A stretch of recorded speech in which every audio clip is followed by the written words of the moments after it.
Welcome back, everybody, here to the Casa 50th edition. That's right, we've hit our bicentennial edition here. I'm the Doctor, being joined by the ever gentle, the ever loving Brad, Missionary Masters, here on the desk tonight. And Brad, this is going to be a special Casa. I have it in my bones. We've been here for a while. I'm excited for tonight. I can't even say that that was a wild intro because you picked the least wild reference to conceivably make for while still being wild. Oh, So we do have our first matchup here already in the lobby here, Brad, and I am excited because we are going to be jumping right into this top 8 winner's side. We do have Mylin versus No Need to Talk. This should be an exciting one because we get more poison, right? Like, we have tons of poisons joining us here at the Casa lately, and it's a bit of a change of pace considering Flux Waves for the longest time was our only pilot of that character. I really don't appreciate how comfortable you got throwing that out there and just pretending that you didn't put that energy in the air. I can feel it calling in the air tonight. It's not feeling all right.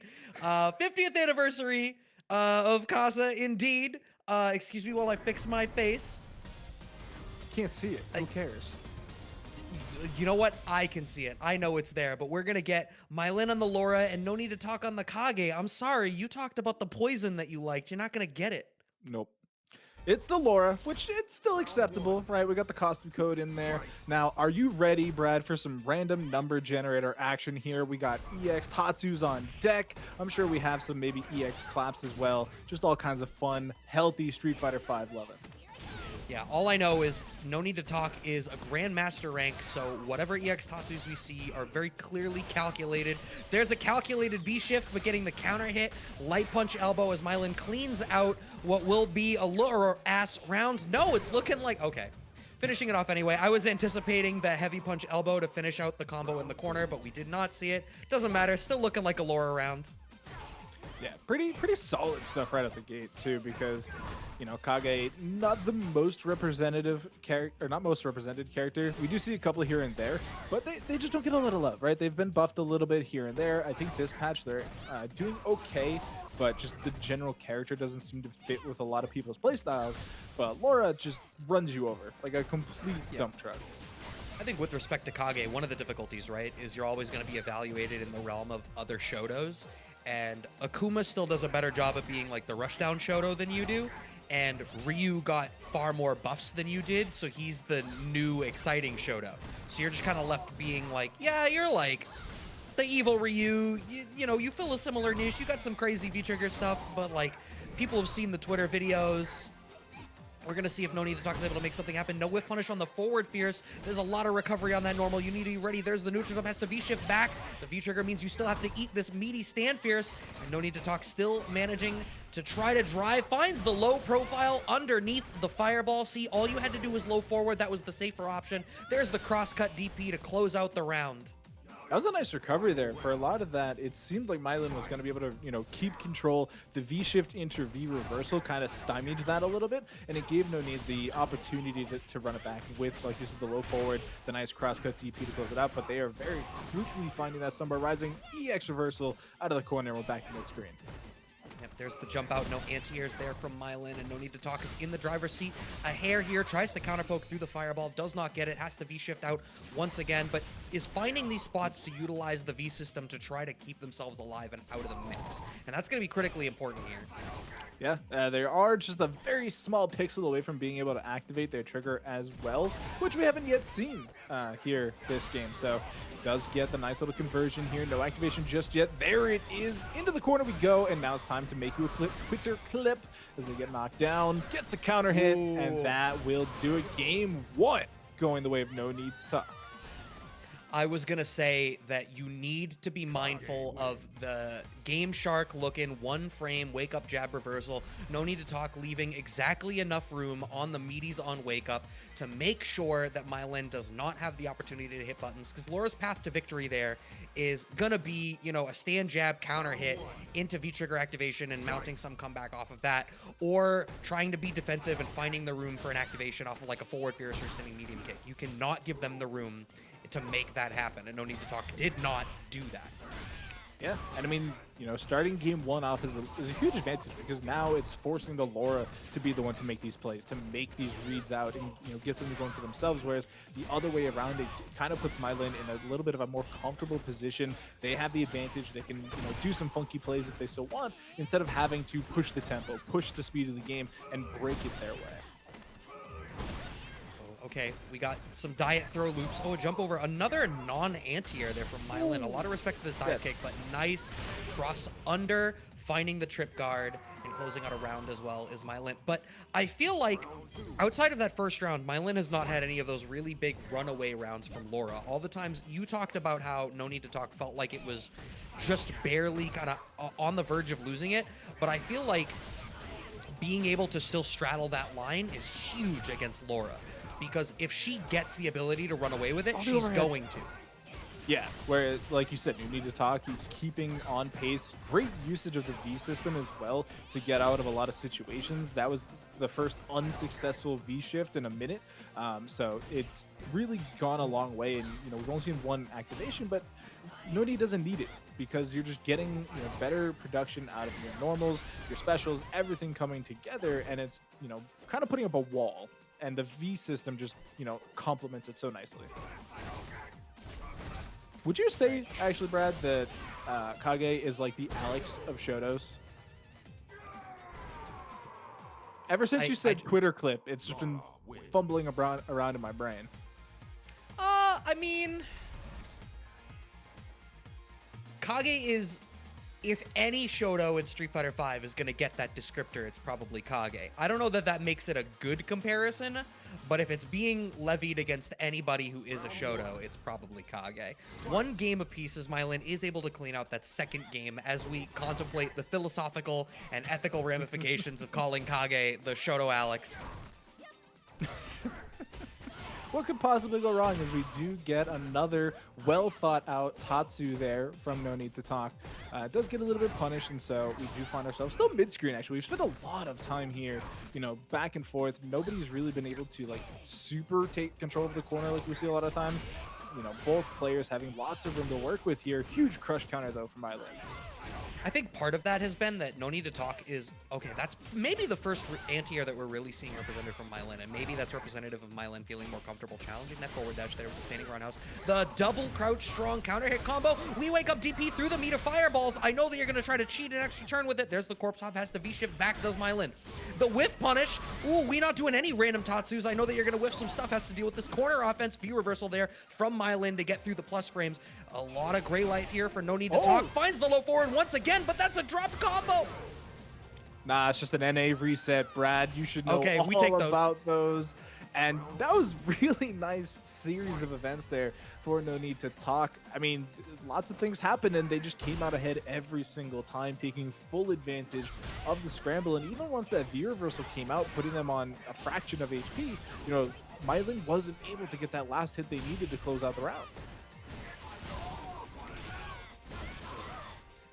All right, ooh, that's a hearty chunk of damage there, and No Need to Talk. I feel like No Need to Talk feels like they've been dictating the pace of this matchup much more often, which on the one hand makes sense because Laura, traditionally can kind of struggle in the neutral and run away with it when she does get in, and No Need to Talk is doing a fairly decent job of finding ways out with the utilization of the V system. There's the V-trigger activation, speaking of the V system, but we V reversal through the EX Fireball. Oh no, you committed to the overhead! It worked last time. Why wouldn't it work this time? Final round. But that round was actually really interesting because we started seeing a little bit more of a fireball game coming out from No Need as well, trying to change up the pace, make sure that, they're not just a button pusher in Mylan's eyes, and so they can try and force out a little bit more caution from the Laura. And the first one that came through got EX elbowed through, so we were kind of like, oh man, maybe they won't do it after that. But then they threw a couple more and then came in for the approach, and it worked out quite nicely. They got the V reversal of the throws. We do see the sunset wheel into stun, and 2 games in a row now to Mylan. Yeah, I mean, there's your Laura round for you. Sometimes they're just going to look like that. And, I mean, so representing a fireball option, I think, is important against Laura because she has anti-fireball tools, right? Clearly. But Yeah. she needs to spend meter on them, and it's the kind of thing where, like, if you're not representing it, she's not going to respect it and keep those items on the mental stack. Hmm. So you need to ensure that they are represented. So for a while there, we saw from No Need going to the air. Once Mylan became comfortable with anti-airing, we saw a slight transition to a little bit more of a grounded fireball game, but that was very quickly answered. And I don't think it's a surprise then that we're now going back to the lobby. I don't know if we'll see a character switch or if we're just seeing a breather to sort of recenter oneself. But I do appreciate taking that extra minute here because we've seen kind of the two swings of the kind of approach that you could take, which is going to the air or being very defensive and sticking out these walls on the ground. And both have been answered in a quick fashion in this last game. So wanting to recenter yourself, I think, makes sense here. Yeah, I mean, even if it is still the Kage pick does work. They've already won a game with it. They can do it again. There's nothing stopping them. So they do just need to, make the right reads, make the right, presses, and make sure the scrambles break their way like they did in the second round of that last game. And it is, oh man, they go into the mirror match. Ooh! Okay, they believe in the heart of the cards. They're gonna try and get this done. Doc, do you remember Do that you time at our remember? local? No, that's not what I. Don't you dare. That I kid. That song's a banger. The time at our local where we had an RPS tournament. Because that's Uh, what this match is about to look like I right do now. vaguely. It's been a long time since we had locals, Brad. So, commentary brain slipping in here. Can't remember much in the before times. But rock paper scissors was always my specialty. So, look at this. It's pretty evenly matched here. It's gonna be, another type of lore around that a lot of people are used to, where you get down to the wire and then all of a sudden you get sunset wheeled into, oblivion. But this actually looked really close. Yeah, I think the reality is, Laura has the low forward to catch walk back. A lot of times Laura will walk back or delay very slightly into a delayed stand fierce as a de facto meaty option. She has great lows to go underneath the thunderclap. And the weird mind game around wanting to use your V system to nullify the opponent's offense while being a V trigger character at the same time is an interesting thing to try to balance. Over extends, tries to cheat some extra space forward, does No Need, and gets clipped with a low forward by Mylin for the first round in the mirror. The thing about this mirror is it's one of those mirrors where at all times both players are extremely aware of every little bit of nuance for the type of stuff the other player can bring to the equation. Like all of these weird gimmicky things that Alora can bring out at any moment, the other one definitely knows this. If they play Laura. I don't actually know if No Need to Talk has like a serious Laura that they play, or if this was just kind of a, it's getting late. Let's have some fun in our top 8 matchup here. But you are right. In the mirror match, it's a lot different than just playing against a Laura because, or any matchup for that matter, as we do see No Need to Talk coming out quite ahead there, because you can do all the cheeky stuff and you can also get hit by all the cheeky stuff. So you need to be very omnipresent on both fronts. Oh no! I mean, we're seeing a really interesting dilution of Laura's toolkit here as well, because it's like they're both representing a very finite set of things that the other does and does not need to worry about. So we're seeing a whole lot of, it's the stand fierce, it's the low forward, it's, cheating extra plus frames off the stand strong to walk forward into throw range and threaten with some other types of tools. Like, look at that. Stand strong at a low forward. I want you to walk back out of range and do like a walk back to late attack. I'm not going to get it. Cheat in the forward space with the crouching strong buffer. And I do like the adaptation that both of them have made to follow these V shifts with a button after the throw whiff. And so it's starting to apply a lot more pressure. And, it's not something we were seeing earlier on, as we do see a very close HP bar coming out here. Doesn't quite do anything here, but we've seen this situation before, and that is going to do it. Mylin closes it out 3-1 over No Need to Talk. Yeah. I liked No Need's Laura there. I think in that last moment, I feel like you can exactly point out the thing that I feel was representative of No Need to Talk's problem with Laura in this matchup. And I think it was that was a little bit too cheeky with the dash and the command dash. In that moment, Mylin went to the air in a spot where No Need to Talk was absolutely able to like answer back with an anti-air of some kind, but we saw overextension with the V dash again. And I feel like we saw that a couple of times. It felt like It just feels like when I look at the matchup, there's a couple of spots in that game where I feel like it kind of boils down to no need to talk Slora overextending a little bit.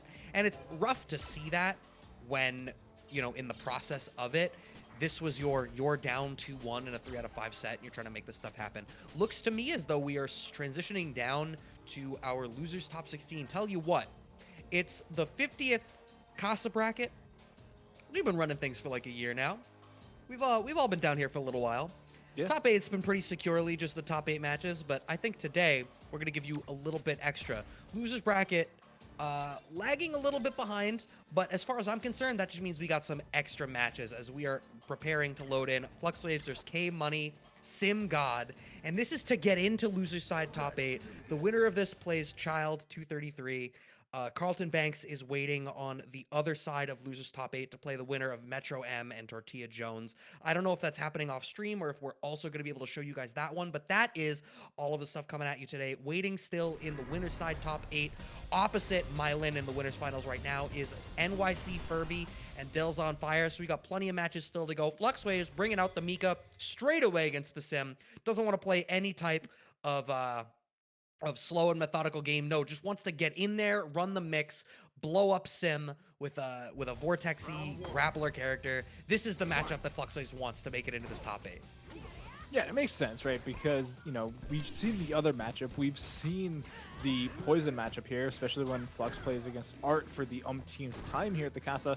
The whip has a hurt box. It is punishable if in the right spot. And so, when you go up against a really good Sim player, they are fully aware of that. And so this one, I think it makes a lot of sense for Flux. You're able to get in quite nicely. Once you are in, you're just blenderizing them, Fruit Ninja all day long, and they can't get out. They don't have a reversal, so they're just stuck there holding it. Yeah, speaking of stuck there holding it, what I'm finding really intriguing is K-Money SimGod right now is actually taking the spot of the aggressor in this matchup. Walking Flux Waves here all the way to the corner, utilizing the fantastic tools that they have to be the aggressor and threaten forward space, as opposed to what we traditionally see, which is walking back to maintain the spacing. Flux Waves now in the driver's seat, has walked all the way to this P2 side corner, and now you have to deal with it. This is the reason for the Mika selection, the V reversal there from K-Money SimGod to slow it down, and Flux Waves backs off. I do like that jump back. I think they were reading a potential jump out, and so they're really just trying to keep him there.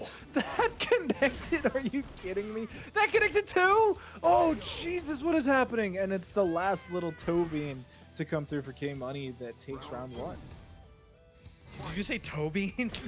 I may or may not have. I just instinctively, I blinked and I saw like a cat Twitter feed flash through my eyes at Tobean. If we don't see like a stretchy cat Dalsim fan art now, it exists somewhere, I'm sure. Somewhere, K-Money SimGod was not stuck in this P1 side corner for this round, but it is not here. Dash forward, command grab, you are showing too much respect, my friend. Slide activate. No V reversal there from Flux Waves. Oh, and all that HP just burned away, and it's just continuing to burn. They had like 100 HP, and now they're down to like 30%. They do get the cross up there, get another reset, and it turns out all that damage was for naught. Yeah, 1 round apiece here. Actually, fully no, loaded here is Flux Waves. Wow, that low short keeps catching these limbs in these weird spots. Sorry I interrupted you, go ahead. No, I was just going to say that Flux is only a diamond player, so we can't actually give them any props because they're all random. Oh, yeah. Sorry, Flux. You got to get good at the game. Then we'll talk good about you. Whereas K-Money, living up to that SimGod title as the Grandmaster he is, and the sniper's on the roof. They close out game 1. See, all I can think of, I think it was Yasko that posted the Family Guy image of like certain colors are okay and certain colors aren't okay. Somebody posted that with CFN ranks of random versus godlike. Okay, not okay. And I was like, damn, way to summarize sometimes all of FGC discourse on a particular day gets summarized in one image, and that one was it. First game going to K-Money SimGod. Oh, man. That was a close game, too. I mean, round 2, obviously, it very almost didn't go Flux's way, but they had the nice little closeout at the end there after eating 80% of their H-bar and Molotov cocktails.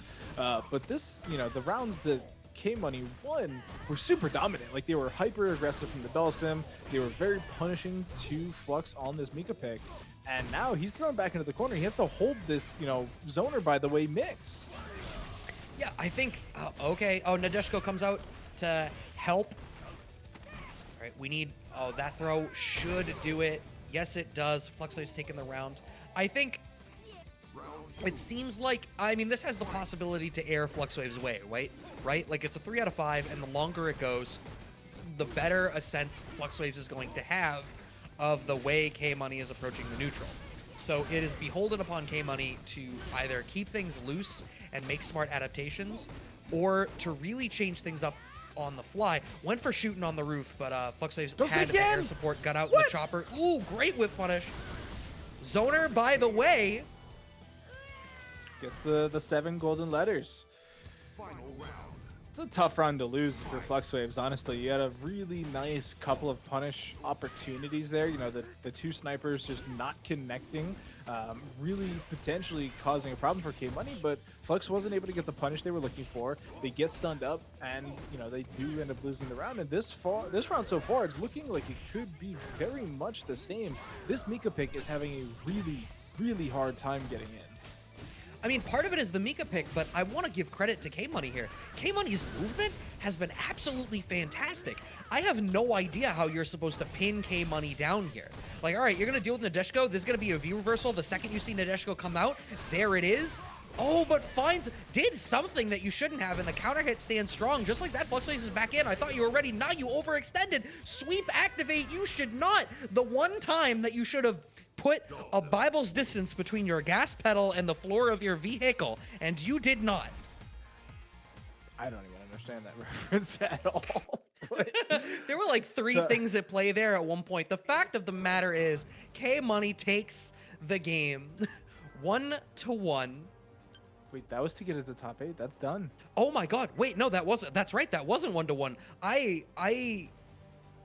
schmixed myself for a second.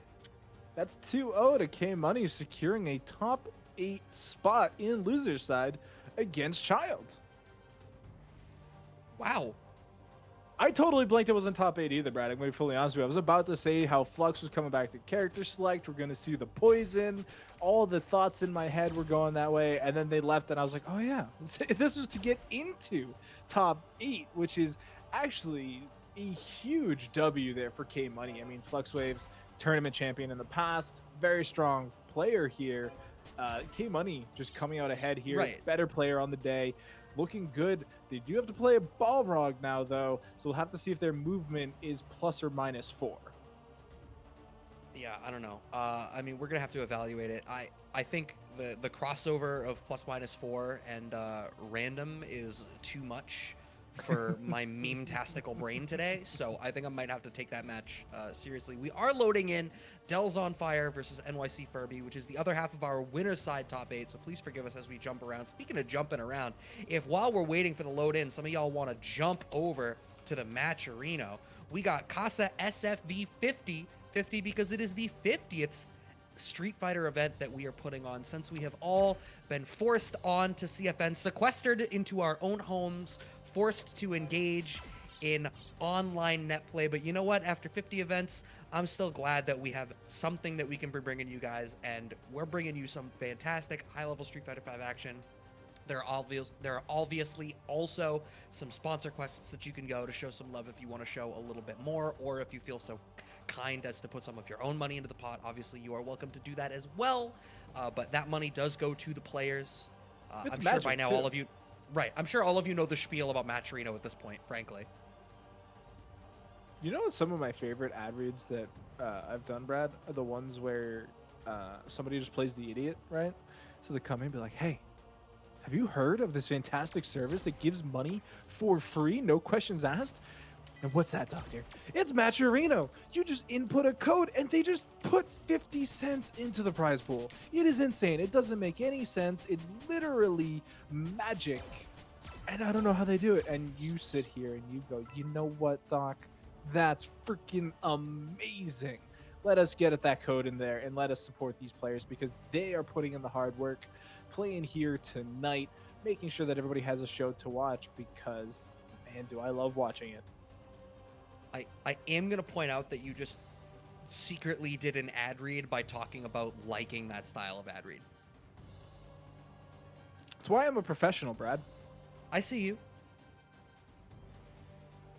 So I if see you. anybody in the chat needs somebody to read advertisements to the internet, I got you. The doctor is in. Professional shill. Oh man, that's a bad no word here in the FGC, Brad. I don't think we can. Is that TOS bannable? Is that a problem? I don't know. It's feeling pretty random. Bro, you know what isn't random? Matcherino codes. They are preset beginning of the week. As soon as these Matcherino brackets go live, you can use those codes. And ever since we got them sequentially added, you never have to worry about if they match the week or not. There was a time where Casa Volume 12 had Matcherino code 8, and it was very confusing. And I lost a lot of time trying to figure that one out. Now that Bunch went in, smashed some heads, and made sure that they match now, super easy. Don't even need to think about it. Not that I ever really did. I just copied and pasted it into the contribution box. It's as simple as that. You just highlight it, right click, copy, go over to the Matcherino page as is in the chat, click on contribute, and then right click paste. It could not be simpler unless somebody did it for you, which you could even do that. If you paid your friend a quarter to do that, you're still net positive 25 cents to the Matcherino pot.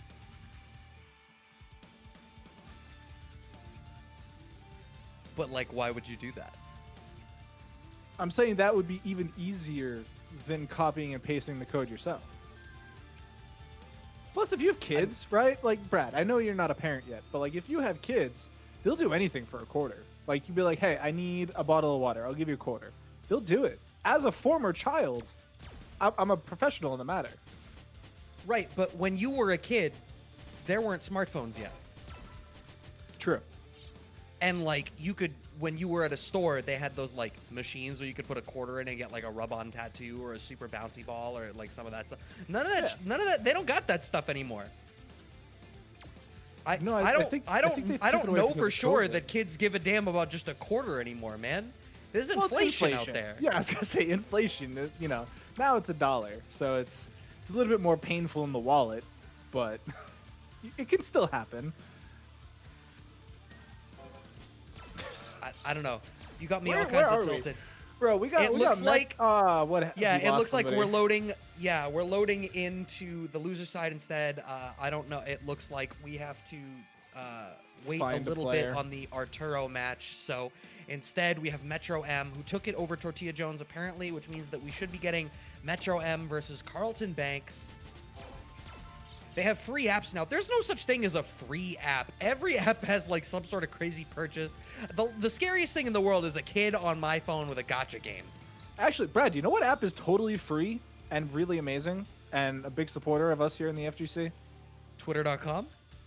I was going to say MetaView because they have the best online action of anywhere on the Rift. Not the Rift, we're here in Fighting Game World. The Rift? They're not paying us Okay, first. Bunch, please interrupt They're him. not paying us first. I don't even know why you're shouting them out right now. So yeah, I just wanted to give everybody a heads up. I know we're playing Battle Lounge chairs right now, but you know we just had a few mix-ups on the bracket and people's where's about. So yeah, we're gonna run Metro PC versus I almost said Metro PCS. Metro PC versus Carlton Banks 17, and then we'll run the final side of winner side top 8, which is Arturo Sanchez versus Delza on Fire. And also, I want to give a shout out to my homie Jip the Boss, who donated $100 to the Matcherino, and said, and I quote, I just want to get his one day I'll have a dad-free day and free all y'all up. Until then, take this dough. Hashtag support your locals. So yeah, I just wanted to shout out the homie, New England native, Jip the Boss, Alex Nation, stand up. Thank you very much. I'm out. Man, we need more Alexes in the bracket. No cap. I do miss watching that character kind of terrorize the bracket. We saw it a couple weeks ago, and it was super fun to watch. For now, though, we're left with Vega terrorizing us with this Count Chocula costume here into Carlton Banks, who is running the birdie still. Pretty solid stuff here. This is actually a fun matchup, Brad, in all honesty. Are you just gonna suggest that a vaguely gothic costume makes him Count Chocula? There's literally vampire bats on his costume. So the first instead the of first Dracula, vampire, I said Count Chocula, yes. bro, he could be Strahd von Zurich. Who? For all you D&D fans out there. Oh, nerd How's stuff, that for yeah. a reference? Oh yeah, your dice. nerd stuff as you're commentating a fighting game stream. Meanwhile, Carlton Banks has the V-trigger activation, taking some opportunity attacks here against Strahd von Zurich. He's dead.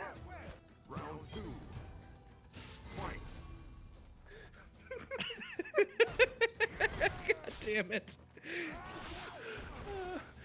Oh man, he Right. kept the mask on and everything. He was staying 6 feet apart, totally safe here, and still lost to Carlton Banks.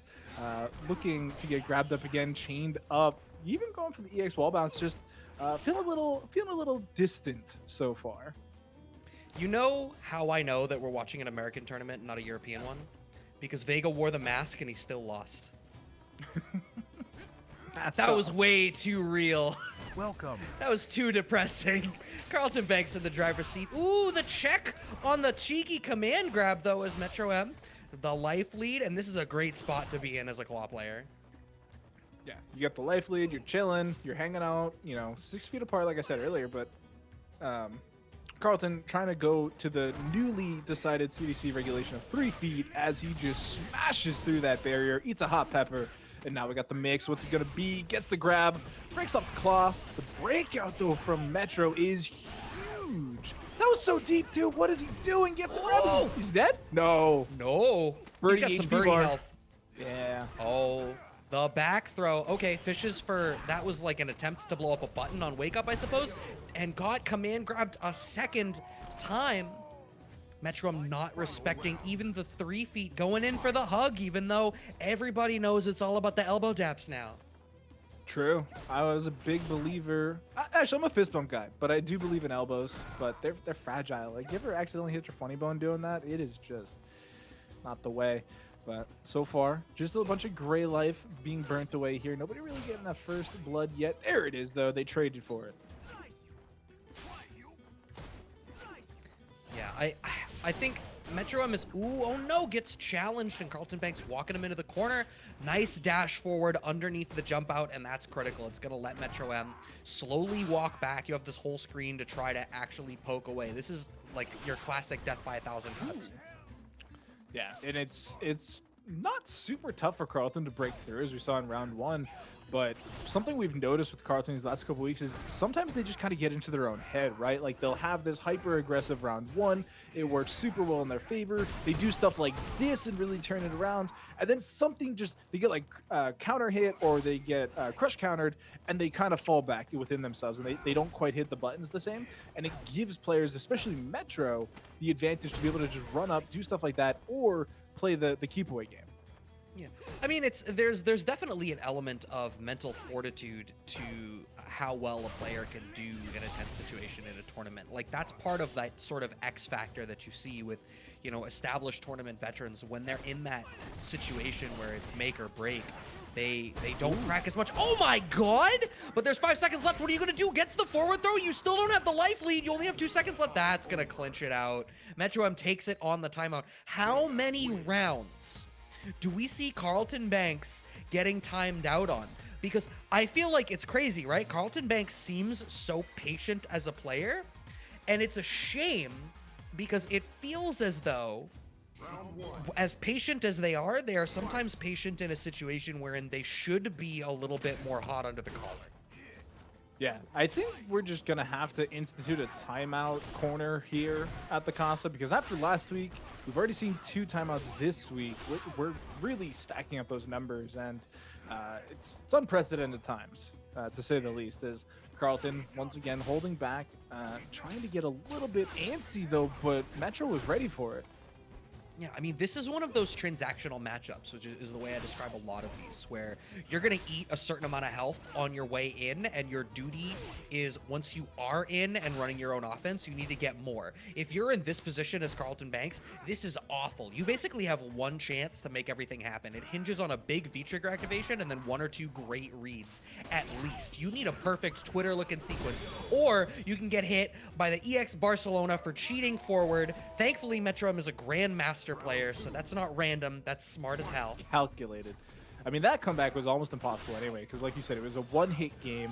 You had full trigger bar, but you only had the one EX. So like the sequence of events to even get the trigger activated for Carlton in that direct situation is you have to use EX rush and then activate, and all of a sudden you're left with not a whole lot backing you and 90% of an HP bar. For Metros, he just punches them in the face. Yeah, I mean, it's you literally needed a perfect heart of the cards looking sequence. Like, Carlton Banks' path to victory in that round was looking a little bit like a duel in Yu-Gi-Oh! Ooh, the check. Only these EX Dolphins are landing. All of the other ones, Metro M has been ready to challenge with a stand jab. And it makes sense, right? And now, you know, we're seeing what we've both kind of talked about, the very slow play from Carlton, not really working in their favor. And it's honestly not even entirely their fault. Metro is just so ready for a lot of these situations. And he's going to take game 2. We are in top 8. Yeah, this is top 8. I just heard the pause in your voice as you reloaded the bracket to check. Yeah, top 8. I love seeing people who are confident in slower play in 5. And I think, especially compared to earlier in this game's lifespan, I find more and more people are realizing the strength of it. I think the problem is, if that's going to be your approach, it's kind of beholden upon you to ensure that when you get in and you have the opportunity to play 5, which is a colloquialism I'm sure everybody understands, you need to make sure you're playing right. And there's certain characters that lend themselves to that very well. Dictator comes to mind as like one of the perfect characters I think of when I'm like, you're in and you run the prototypical Street Fighter V game, and then when you're out, you can play lame and patient and like awesome. This is not a matchup where I feel as though Carlton Banks has kind of afforded the ability to do that. Or it would be if Carlton Banks got in early in the round. The thing is, you're eating all this damage on the way in early on, and you just never have the opportunity to do that. You can't sit on your laurels at any point. You can wait for the purposes of like making Metro M wonder when you're going to extend exactly like that. But if Metro M is confident and not going to be worried about you standing there menacingly, then it doesn't matter. Damn, jumps out of the unblockable though? Okay, I see you. Yeah, I mean, and that's part of the problems. We do see the round ending here in favor of Metro once again. And, you know, Metro, to their credit, has done an amazing job of laying the bricks for this impenetrable wall of defense once they get the lead. And Carlton, we've seen them try everything to try and get in. They've tried jump-ins, they've tried walk-ins, they've tried rushing forward. Like, they've done, you know, EX dolphin dives, regular dolphin dives, name it, Carlton has tried it. And Metro has had an answer almost every single time. And it's just tough because at a certain point you can't come up with any more answers. And even there, he's trying to get in and he gets crushed for it. Right, like trying to armor through stuff and getting blown up. It's tough, right? Like, we're talking about this as though it's, you know, Carlton is doing something wrong. But the reality is, it's, you know, as you alluded to, Metro M is that good. There's this commanding sense of like where to stand on the screen and how to approach this matchup. The fact that Carlton is really only getting in on these EX dolphin dives and then not really getting a whole lot out of it is kind of representative, right? It takes this faster move from that range on the screen that's going to catch him for playing this slower neutral are the only things that are really blowing up Metro. I'm getting away with this dash forward, but not even in range to have the standing short, you know, check and force block. And Carlton does have the life lead here, though. He did. He ate a ton of damage off of that Gray Life, and now this combo into the CA. He's still alive, but with only 20 seconds left, Metro is going to be playing very defensively, or not. Maybe now. 10 seconds. I don't know how I feel about that. The overhead from Metro M clinches it on a 3-0 over Carlton Banks.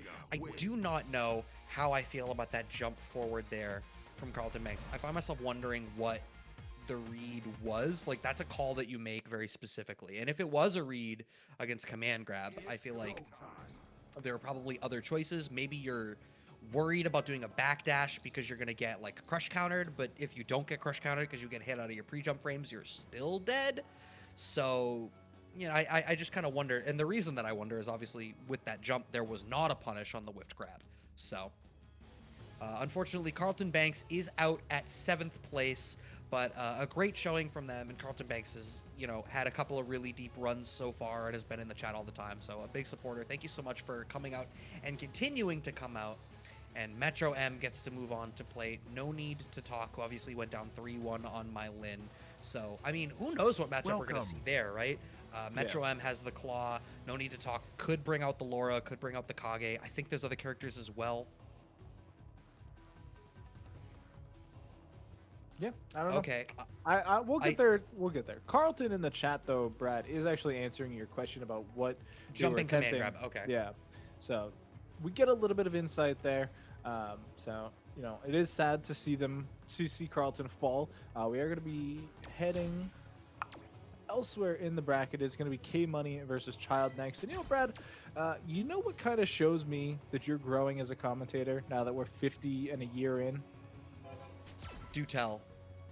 In the beginning, you and I could not read a bracket for the life of us.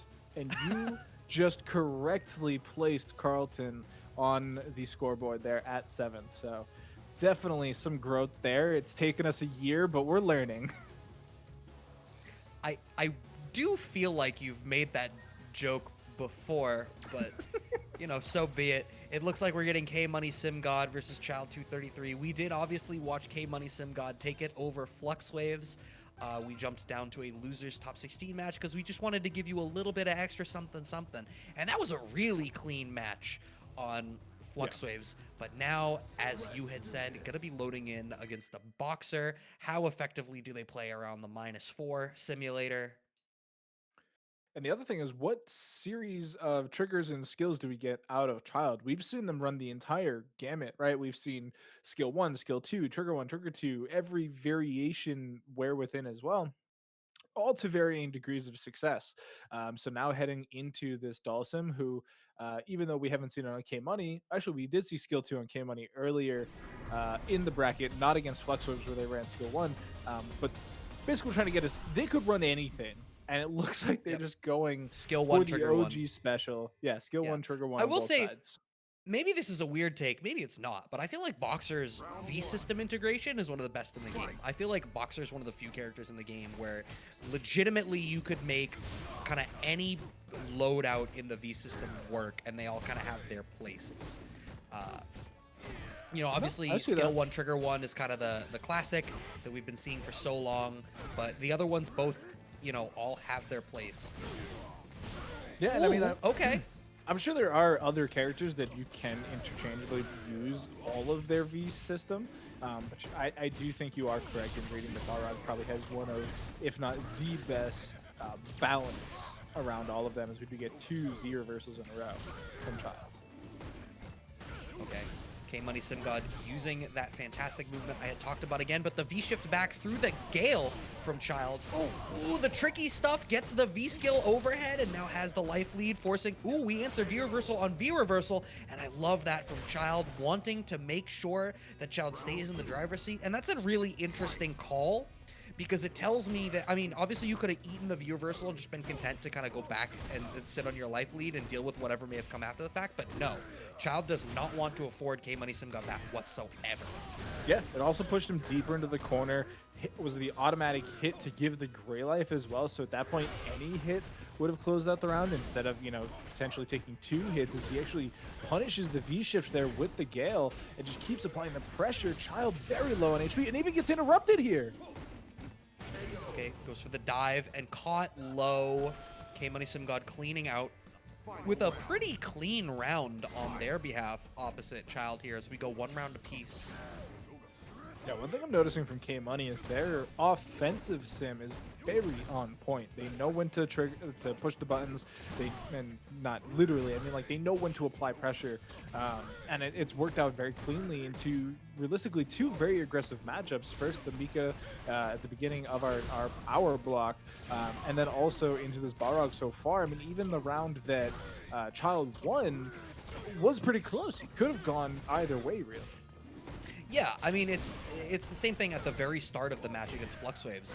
It was K-Money SimGod being aggressive with their utilization of space rather than defensive. Unfortunately, should be a little bit more defensive now. Finds the slide activate, teleports out of the corner. Ooh, okay, lands pretty early, gets the throw. Unfortunately, out of the fire, but Child still has the life lead here, but you need to be careful. Next hit should give you V-Trigger as Child. Ooh, okay, now you have it. Unfortunately, you lost the bar. Ooh, the falling's short. Wow. It's caught with the slide too, and that was a bit of a risky slide. He didn't really have anything to back it up if that had been blocked, and Child had a full series of, meter to really work with there. Had the activation, had an EX to really pile the damage on, and had that been blocked, he would have lost. So bet the money, got the money, takes the game as well, and that is very solid play from K Money. Yeah, I mean, my guess is that the confidence of that read came from the fact that Child was very clearly going to have to try to make some sort of play into V-Trigger activation, and I imagine most of those routes are off of like jab target combos or something like that, wherein you're going for a higher priority normal, so you are likely to win out in the trade. The way you lose out is if Child is not trying to do that, and Child has been playing fairly aggressively, so I feel like with the energy you're seeing on the screen, it's an educated read. It's a risky one, but it's an educated read. He is Grandmaster after all. Right, but I mean, otherwise it would be random. yeah, as we do go into the corner again, Child, you're right. He's been playing hyper aggressively, but that is Child's game plan. Like that, we've seen them for a number of weeks. Here at the Casa, they're a regular on the screen, and they like to play aggression. They go for these overheads all day long.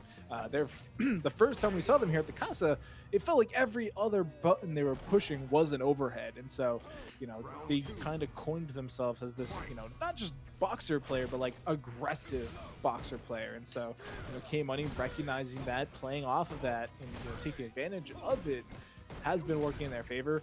Child is going to pick up a round here, but now we're just going back to a little bit of this neutral game, so they call it. All right, has to get in. Oh, Child is Child is making these big calls to thread the needle around Delsum's offense, but when they're working, again, it's a transactional matchup. When Child is getting in, they are manufacturing these situations where they get great dividends for their way in. Big crush counter with all that gray life. Child in the driver's seat, double dash forward, gets away with it, has to spend the V reversal, does K Money SimGod. But like now Child can be a little bit more stable here. It is beholden upon K Money to get in and make something happen. Yeah, back to the wall, gets the counter property on the float as well. That is a change they did with this patch that a lot of sim players claimed was the final nail in the coffin, and Child is going to be able to close out with the target combo and pick up a game here.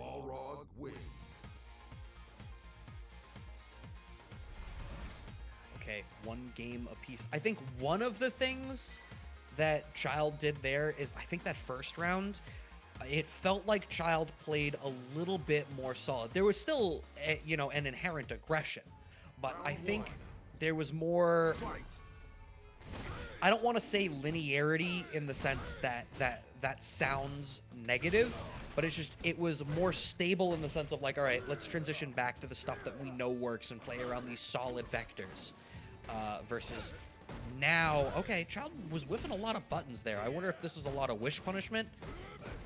Maybe just checking the connection a little bit. We are in the online world after all, simulation and all that, as we do get the EX forward, gets the knockdown, tries to go for it again, but not going to get caught twice in a row, as we do get the activation from K Money standing in the fire. Another great V reversal from Child to try and build up some space. Getting away with a lot of these counter stand jab confirms into the target combo. Walk back, the shimmy doesn't follow up the combo on the low forward. I think if you had finished the target combo there, you would have won Uh-oh, now you have to deal with this fire. That's a lot of gray life. That's a pretty big equalizer. You actually die in one hit now as Child, I think. Oh, doesn't follow up. That's 2 or 3 times in this round that a Child had, you know, been following up and buffering on some of these errant normals, would have won it, but still managed to close it out. So on the flip side, it means you're getting more opportunities than you need. So, you know, if you want to look at it optimistically, you can tighten up this gameplay even more, and tight it is. What? Oh, come on. The absolute edge of the toe colliding with Child there and giving him the knock. That is unfortunate to say the least, as you get the fire burning once again, gets the throw. Very equalized on the HP bar, goes for the readout slide again. But Child was ready for it that time. Still going to get counter hit though.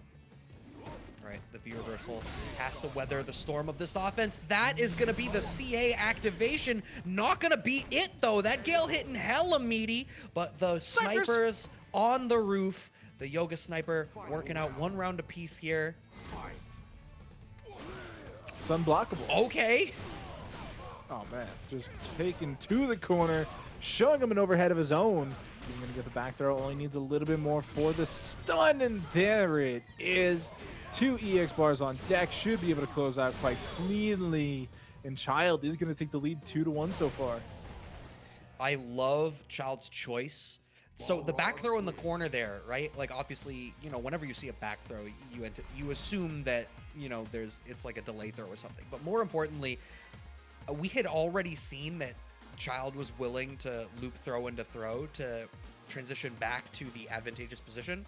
So what Child did instead was went for buttons and a very long delay to threaten like a walk forward back throw. And that's what opened up the frame trap there. K-Money worried about getting thrown back into the corner, and instead Child ends up cleaning it out anyway. Yeah. So really good mind game there as we head into the next round. Child getting beat up quite a bit on the entryway here. Does finally get something going, but look at this defense coming from K-Money. Finally gonna break down though. That was great spacing, or should I say great presence of mind there from Child, rather, to punish K-Money for their unfortunate spacing. Ooh, starting to hit buttons after some of these teleports. A lot of these teleports are recovering earlier than one would anticipate, so I guess Child has a good sense of when that will be. Hits the button in the wrong spot and gets drilled, though. Whiff, punish, drill. You love to see it. You go for the round start overhead, too. Does not quite connect at that time. It's just trying to close this gap, though, Brad. As Child, if they can close out the next 2 rounds, they obviously move on in the tournament here, but they're 1 round away from having to go to a game 5. And we're going to have to see slight walk back, EX rush straight, just like that. You're in the corner. Finds the throw, Ash off the dash straight. Ooh, the sweep! All right, he shift back from Child. Yeah, what an interaction, right? Teleport out. Oh, the fast fall into the slide. Slide activate. There's the great equalizer. Once again, you have one more guess, my friend. You hit the wrong button. That's sick. Zoner, by the way. We're heading to game 5 between K-Money and Child. Absolute filthiness coming out from the unwashed Yoga Man. And man, K-Money's a god. Like, not only in name, but actually in play too. That was such a sick series of buttons. That was awesome. Yeah, I mean, when K-Money is being the aggressor, it is fantastic. Oh man, these trades are not going Child's way, I feel, because even though it's like equal on health, I think that it's just giving K-Money more confidence to press these buttons, even though he is trapped in the corner and not a lot of way to get out.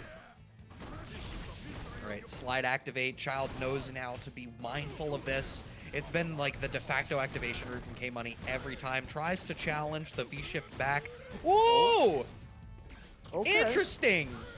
Lots of weird interactions here tonight, Brad. It is set point now for Child, up around here in game number 5. Meters coming in even, but we'll see if Child can hold on to this. All right, being the aggressor here is K-Money. But now you're in that spot. Like, you can kind of see there's very clear spots on the screen where, like, inside of a certain pocket, K-Money feels comfortable being the aggressor because you can play around the drill or the slide or the Gale.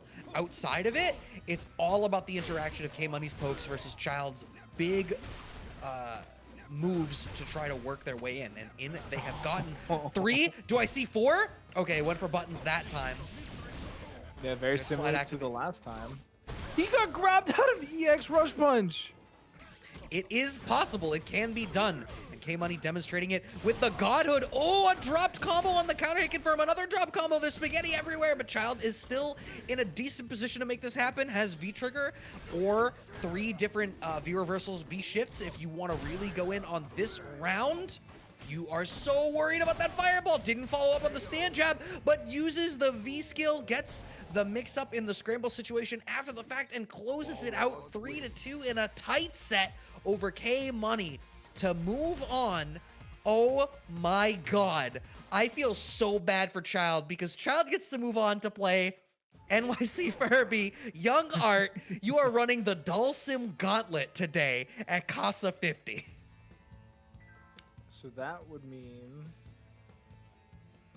It looks as though either Del's on Fire and Art was played off stream, or there was some sort of decision made because Art wasn't available when we wanted to play it. I do not know. Perhaps Bunch will inform us. The point is, looking at the bracket, NYC Furby dropped into losers and Del's on Fire did move. I'm sorry. Yeah. Oh, I see. Okay. So Art had to DQ himself just in case God Voice isn't there. So instead, Child does not have to play that match and gets to go straight into losers semis. So instead, Child gets to play the winner of No Need to Talk and Metro M. And then still waiting in the winners finals is Del's on Fire versus Mei Lin. Which is not our next match. Our next match is going to be that Metro versus No Need to Talk. So this is going to be...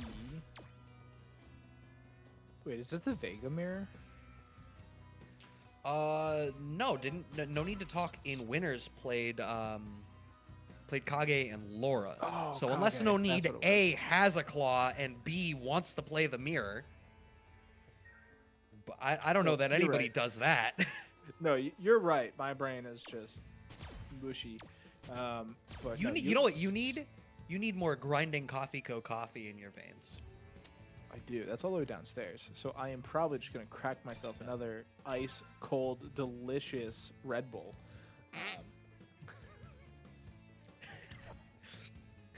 Today is Shills Ahoy. But yeah, if y'all want to buy some coffee, Grinding Coffee Co., we still have coupon code Casa Bunch for 10% off, and that coffee is stellar. I have enough of it in me that I am jittery right now, which is where all of my energy today is coming from. It is delicious. My mom actually loves that stuff. Every time I make a pot, she's like, "Hey, buy more of this," and I go, "Okay." You heard it here, folks. It's Doc Mom approved. This is I true. can think of no higher honor. Oh, I'm so glad the match is starting. What is it gonna be? Is it gonna be Kage? It is the Kage. Yep. Into the claw. So it's actually kind of funny. I commentated a League of Legends match where somebody's name was spelled exactly like Kage. And they came to me afterwards and they're like, "Why did you keep calling me Kage instead of Cage?" And I was like, "What do you mean?" Because Cage is spelled with a C. What the hell kind of question is that? Well, yeah, but it's also like they were like, "Oh, why is it Kage?" And I was like, "What do you mean? It's you spelled your name that way." I don't know. Do you think that they can beat Metro, though? That is the question. As a Grandmaster, they have EX Tatsu on deck in just a second. Do you think that horse is dead enough, or do we need to keep beating it? As I evaluate this matchup, oh no, went for the DP on Wake Up. Metro M was ready. Unfortunately, cashes out the bar on the stun hit, so you lose out on it. That's a shame. Nah, it doesn't matter. We got a second bar to cash out with the meaty Barcelona on your Wake Up.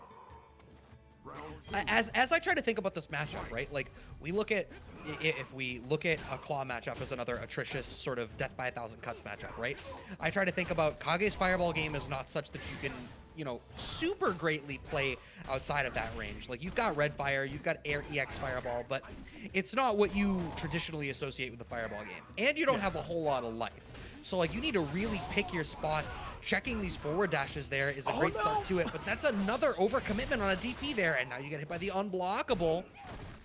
Oh, does get the nice V-shift punish, though, by using the V-shift and then punishing afterwards. Gonna get another crumple just about there for stun or kill. No punish on the V-shift that time because of the break, but now it's just a one-hit game, just chipping away even more, and they're just tipping it out as they do get the red fireball finish.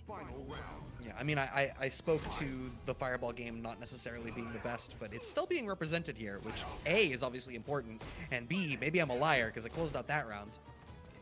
Yeah, I mean, it has its place, right? It's not...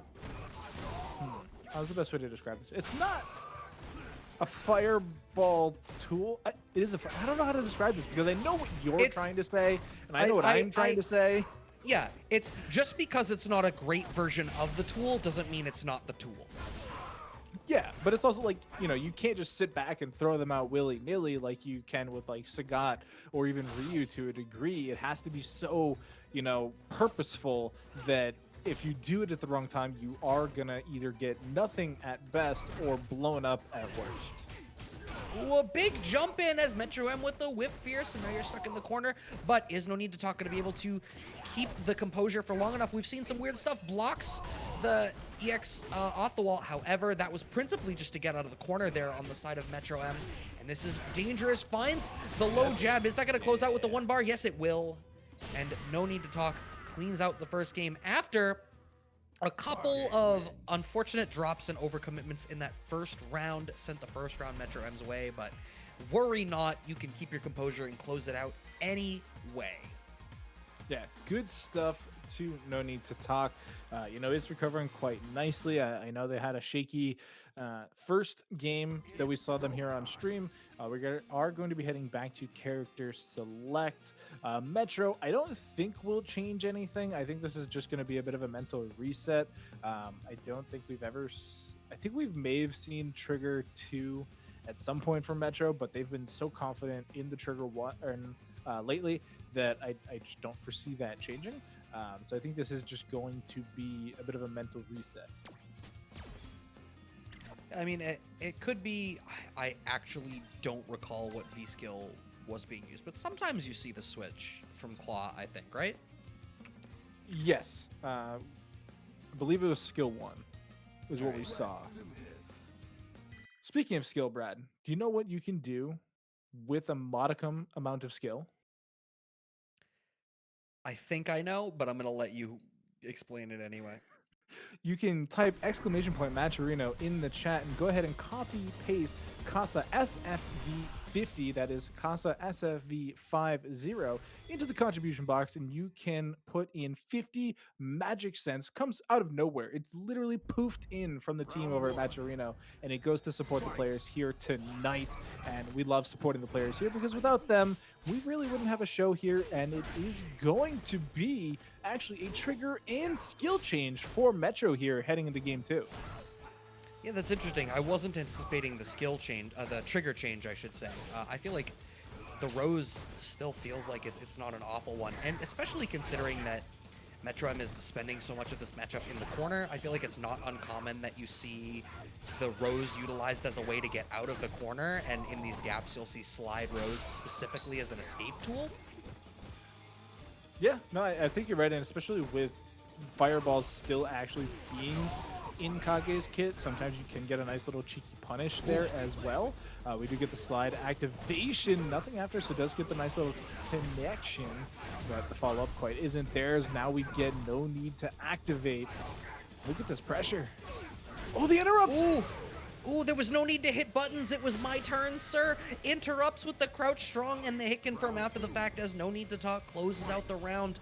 Both players sitting on a whole lot of resources here. Ooh, goes for the EX Fireball in that situation, but gets punished for it. It does not go far enough to dissuade Metro M from hitting buttons. Okay. I guess we just land on the other side. That did not look like a cross-up. I just looked over at the stream on the delay and confirmed to my eyes that was not a cross-up. It's privilege, Brad. It's the online privilege. But we do get the command grab and the counter hit coming in from Metro. Stuns off the slide even. Core pop into the activation here.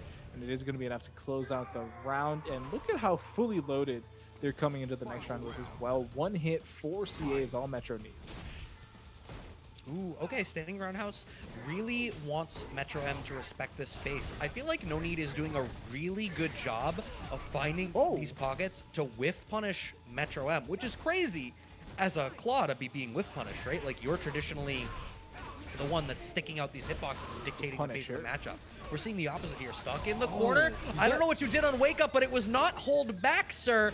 Thank you for the gift. All of these 7 letters, they are looking perfect. Ooh, am I getting ahead of myself? I am. I cursed the hell out of it. Oh, Brad, you dirty man. But we get the Wake Up DP, and it still takes the round, which is really all that matters. The 7 golden letters, it's like winning a gold at the Olympics. It's just semantics. So we are going to see 2 games in the lead here for No Need to Talk over Metro M, and they're not like close rounds either. These are dominant rounds from No Need to Talk. Yeah, I'm trying to think about Round 1. the issue Metro M is having is the ranges where Metro M is trying to hit buttons are getting blown up between either red fireball or like great utilization of crouch strong, stand around us. But like trying to work forward into a closer range is also getting blown up by these tools. I wonder if like maybe you continue representing this ground game to force No Need to be hitting these buttons and then start to go to the air for like an air approach, but then you're worried about DP. Right? Does it again! The well, it's not I think it's on punishment. Is that a block punish? No, because it's not connecting. Off the top. It's a whiff punish. I have to watch the thing back again. I mean, either way, No Need to Talk. He's really giving him the business. Doesn't get the crumple there. Saves the EX bar. But with the activation from Metro, we're actually going to get a V-reversal, and the claw is broken. No, it's not. What broke? Something broke. The mask is off. That's what it was. Yeah. Mask off. He's dead because 900 HP.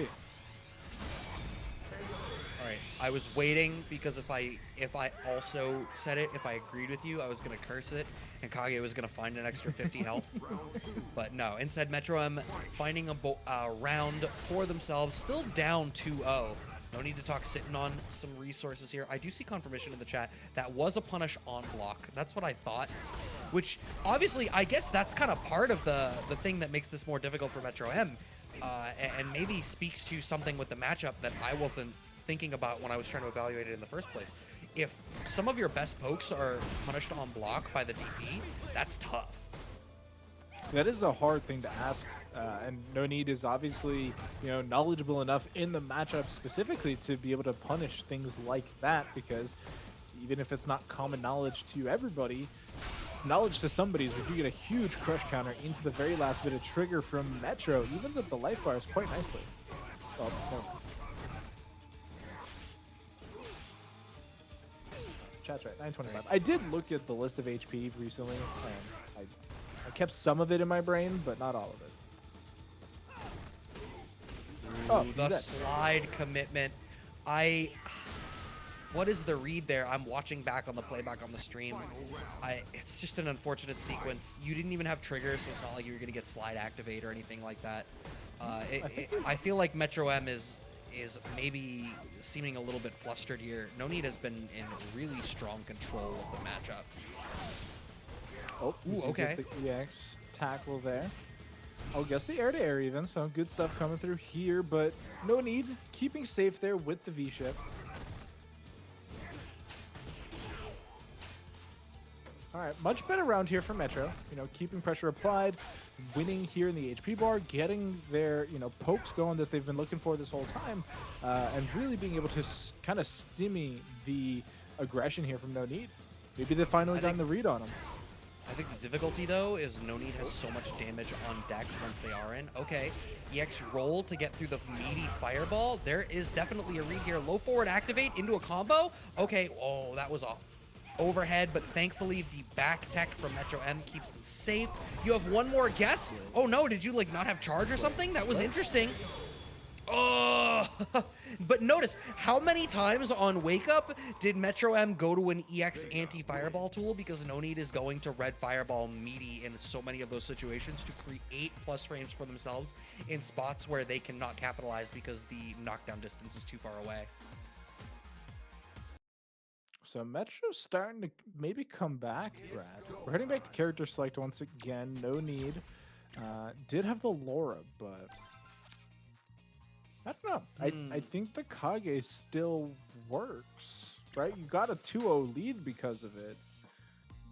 Do you swap after losing one game? See, it's tough, right? Like, if you have a good Laura, I feel like it's not ridiculous to think that your Laura can clutch a game.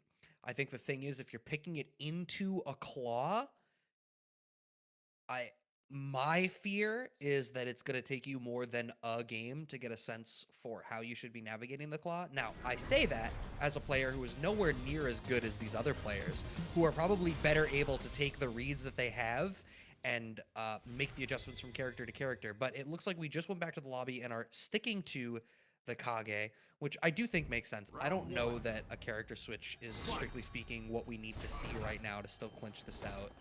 Yeah, and it is still trigger 2, skill 2, so it was just a little bit of a mental break. We're getting some loops here and pushing him back into the corner, which is super convenient for No Need when there is no meter on the side of Metro because they can't go for the blockable, unblockable, and try and get out that way. But they do lose a little bit of pressure. We're back to mid-screen, and Metro very quickly even up the life bar. Okay, pressure counter from Metro M. Big corner carry here. Metro M definitely seeming more comfortable in the matchup right now. There is something that has clicked in Metro M's head. But No Need finding the V-trigger activation, driving. Ooh, that could have been a whiff punish on the slide, but we saw too much commitment to the fireball. There's still a whole lot of slide represented. That neutral jump is supposed to be an anti-slide answer, but it's just not working. Is this the answer? More slides? Just keep doing it. He'll have to find an answer eventually. Gets the overhead. That's huge damage coming in the way of Kage. Does get the extension as well. Corpse hop, not going to lead to much afterwards, but it's a one-hit game. Who's it going to be? The overhead? Now, here's the question. Was that an accidental overhead from No Need? Because it was out of a walk forward. I wonder if that, like, if they wanted walk forward crouch strong and got walk forward overhead by mistake. They've overheaded in some interesting spots before, so it almost makes me think that it was intentional. Oh yeah, I wouldn't question if it was, except that it lost in that situation. True. I mean, that's every time we see it in an odd situation, it loses. So it just puts the doubt there where you're like, I don't know about that one, folks. Oh my god, Metro M is so smart. So look at how No Need is actively playing around slide now, which is giving Metro M the opportunities to walk forward back into the range to play around, you know, roundhouse and fireball from No Need that he was so struggling with earlier. All right. Doesn't actually use the trigger for the hard knockdown reset there. Does do it this time, though. Big damage, claw broken. Ooh. Very scary series of events. Overhead. Doesn't try to punish it with one of their own, though. Activate. Right. Slight walk back from No Need. Oh my god! Clipped by the low forward out of something, and Metro M evens it up 2-2. It's the slide. It ain't about how you make it to the other side. It's the slide. Oh, man. The electric slide, right? Is that the song? You gotta slide to the left. You gotta slide to the right. Thank you, Boomer Brad, for reminding my millennial brain. But yeah, I mean, the slide clearly... The slide obviously working out quite nicely in Metro's favor. These fireballs not quite having the same presence they did in the first couple games. No need to talk. Stuck in the corner, finding the red fireball into the knockdown, gets the other one. EX off the wall there from Metro M. Ooh, okay, the back throw. I'm sorry, you do not get to escape the corner. Do we see another one? No, instead we see a frame trap there from No Need specifically to play around it. The back throw, I should say. Yeah, we find ourselves back in the mid-screen where these slides have been doing so much work and just making sure that No Need can't get anything done. And now look at this. Metro is confident in their whip punishing. They're no longer being blown up as much. And as I say that, we get a bit of a sequence. Went for the meaty overhead. Not going to work out there, though. And the punish on the hit is massive. Gets the overhead that time, but no follow-up. And oh, that's that skill too. Brad, it's working. I mean, that maybe that's the other half of it. Both have only a hair of trigger left. We see there it was. No Need was absolutely fishing with that fireball. Metro M bit. There was 2 or 3 whiffed fireballs. There was still the V trigger left. And No Need to talk on set point. This is such a tight set. Definitely a lot tighter than I was expecting after the very beginning here, where No Need was so dominant, but Metro done an amazing job carrying it back. Is going to block that EX fireball, so no crumple this time. Throw into damage, but now we're back to this kind of fishing game where they try to punish each other, and it's whoever comes out ahead here that is going to win the round, as we do see. These air fireballs actually super cheeky from No Need. They worked on EX. I haven't seen a non-EX one do anything though. Ooh, this is a tough spot now for No Need. You're at the corner. Ooh, meets him in the air, and there's the unblockable. Next hit will do it. Wake up DP and activate the low short. Clinches it out. Metro M gonna even up the round count. We are at the final round.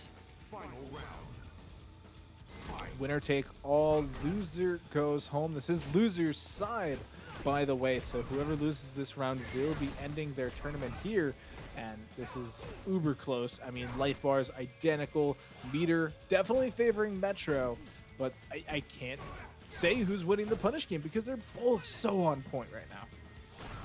It's tough. We see Metro M is not representing the slide as much as they were in the earlier rounds, but clearly it did its job. Look at how different the ground game looks as a result of playing a little bit wild in that situation for a little while. Dash forward goes unchallenged, but no follow-up, or should I say, does not finish their plate, does No Need.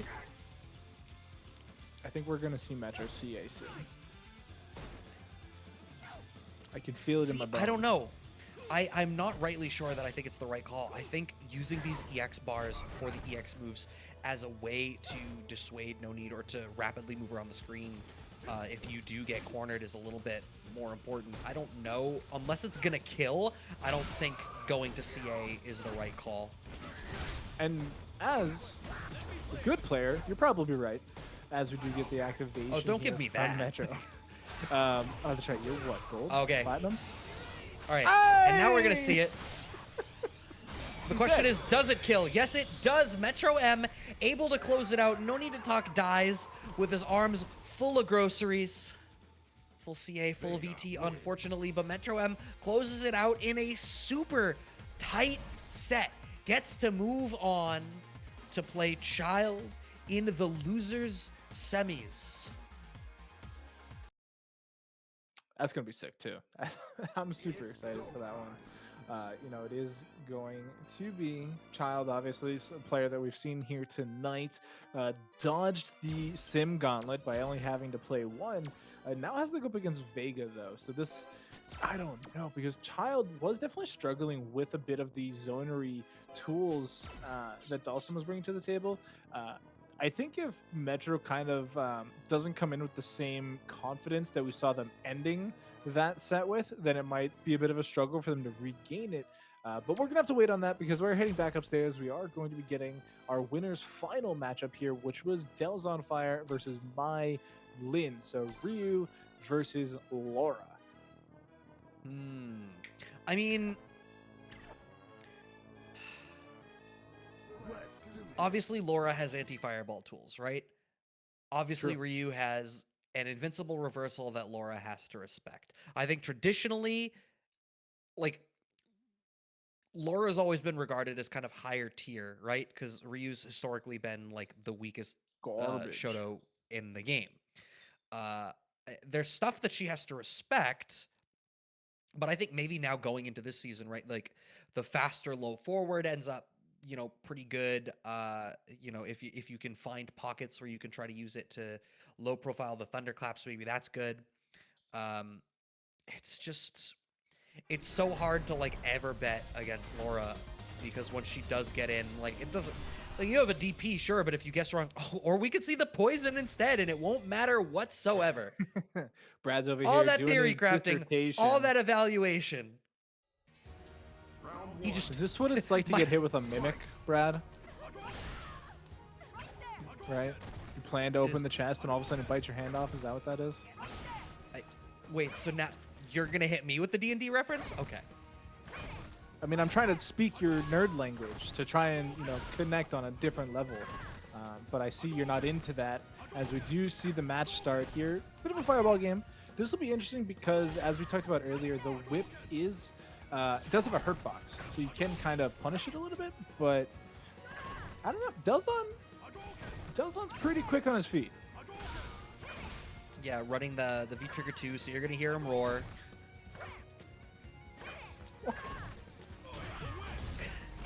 Because he roars when he cancels. What do you mean? He says, hear my roar. Oh, he's in the samurai armor too. Oh man, nice anti-air there from Mylin though. Crouch medium punch. It was nerfed a little bit, right? But it's still insanely good, just Yeah, by the anti-air properties. Yeah, the cross up.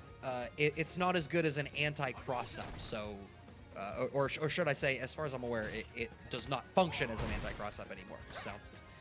Finding the back throw. Del's on fire. Has the life lead here. Still in the V-trigger activation. Mylin needs to make this happen. There's only 15 seconds left on the clock. That's a fair bit of gray life, but look at how much space Mylin is giving, trying to give Del's on fire the opportunity to make something happen. So naturally, Del's on fire does the Ryu things and takes out Street Fighter 2 and inserts Mario Kart and hits him with the double dash forward. Yeah, definitely rip to Mario. Sad to see you go on March 31st, but you only be missed by some, as we do get the EX Fireball knocked down and the huge neutral jump punish there from Delzon. Just keeping Mylin in the corner here, and just look at this. You are trapped. No key, no pass go, no $200 as they break open the door. Okay, V-shift back. Oh no, gets hit by the meaty stand fierce. This is going to be so much damage. Next hit will be stunned. The V-shift again. Nah, we just walk forward and throw. Cheeky, beaky like, spends the 1 bar meter, still has enough damage to close it out and ties up the round score. I mean, the tale of those 2 rounds, right? Slow and drawn out goes the way of Del's on fire. But Mylin finds one opportunity to cash out something big, and that's all it takes. Yeah. And they still have a lot of meter in the tank too, both players here. We're getting pretty close to CEA as we do get Delzon's EX Fireball. And another big crush coming in from Mylin. Just tons of pressure. EX heart rate to try and bring him back in. Nice V reversal there from Delzon, though, to make sure that they are trapped. And the parry! I see you. Overhead doesn't work because it's a delay rise, but you still have a meaty because it works as part of your frame kill. Try to work your way out as Mylin. There's the step kick. Does not want to activate on block. You have the slightest of life deficit, so you probably, I think, want to activate on hit to try to clean out the round, spending some EX bar at a range where the EX bar trade with the whip is favorable for you. Does Del's on fire? We have V-trigger on deck for both players.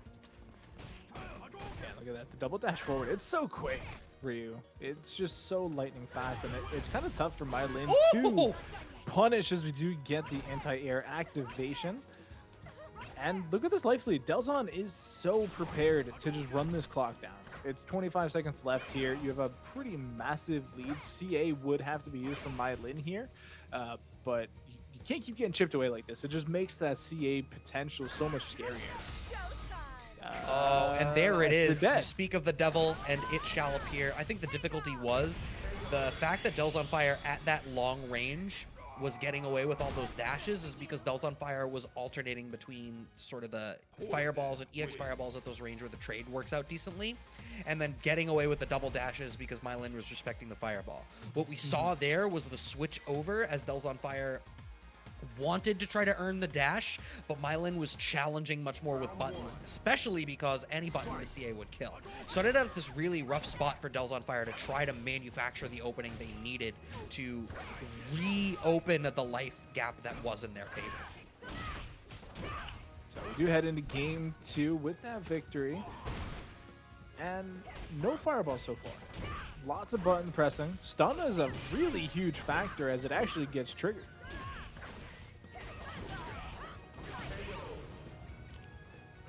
Mylin able to close out after the stun bar. Only needed to cash out a single EX as well. Pretty solid round there. You know, keeping 65% HP on the table. Mylin now trying to just do away with this fireball game. It's not something they want to deal with, and Delzon has to respect the win. Or they just keep trading, I guess. Ooh, okay. Standing roundhouse anti-air. There's the fireball into V-trigger activation, and now backing off. Going back to the fireball game. Blocks the EX heal drop. Ooh, jump in. Oh! Okay. Oh no, but he Oh drops it. no! All that work for naught. And that's your whole V-trigger. Your V-trigger is gone. EX heal drop works this time. What a shame. There's the activation from Mylin now. Oh, back throw, not enough to kill. Just has a little bit of a pixel, but we've been here before. Gets the Molotov. This is a big amount of damage. Throws out the second one too. Oh! But the heal drop was too short on the trajectory, and the overhead from Delzon clutches up. She left her foot out there for an actual minute, and Delzon Fire disrespected the knockoff, the knockoff Luby pumps It's just the old with the hitchhiking back pull. roundhouse. You know, Mylin trying to head on over to the next state over. Left the heal out. Got picked up by a stranger, and it didn't work out in their favor. This round, though, looking a lot better for him. Yeah, Delzon caught Mylin at the Mass New Hampshire border. Was like, "You're gonna pay sales tax on those, right?" No, officer, never. Oh, Well, okay. the parry attempt. I think Oh? that must have been something of an overcommitment, maybe. Maybe wanted to like get DP into, you know, the trigger activation or something and didn't get it. I don't rightly know. Or it was just a hard read and maybe I'm overthinking it. Gets the double dash into the back throw. That time, V-trigger now gone for Delzon Fire. Both players sitting fully loaded with the resources. Yeah.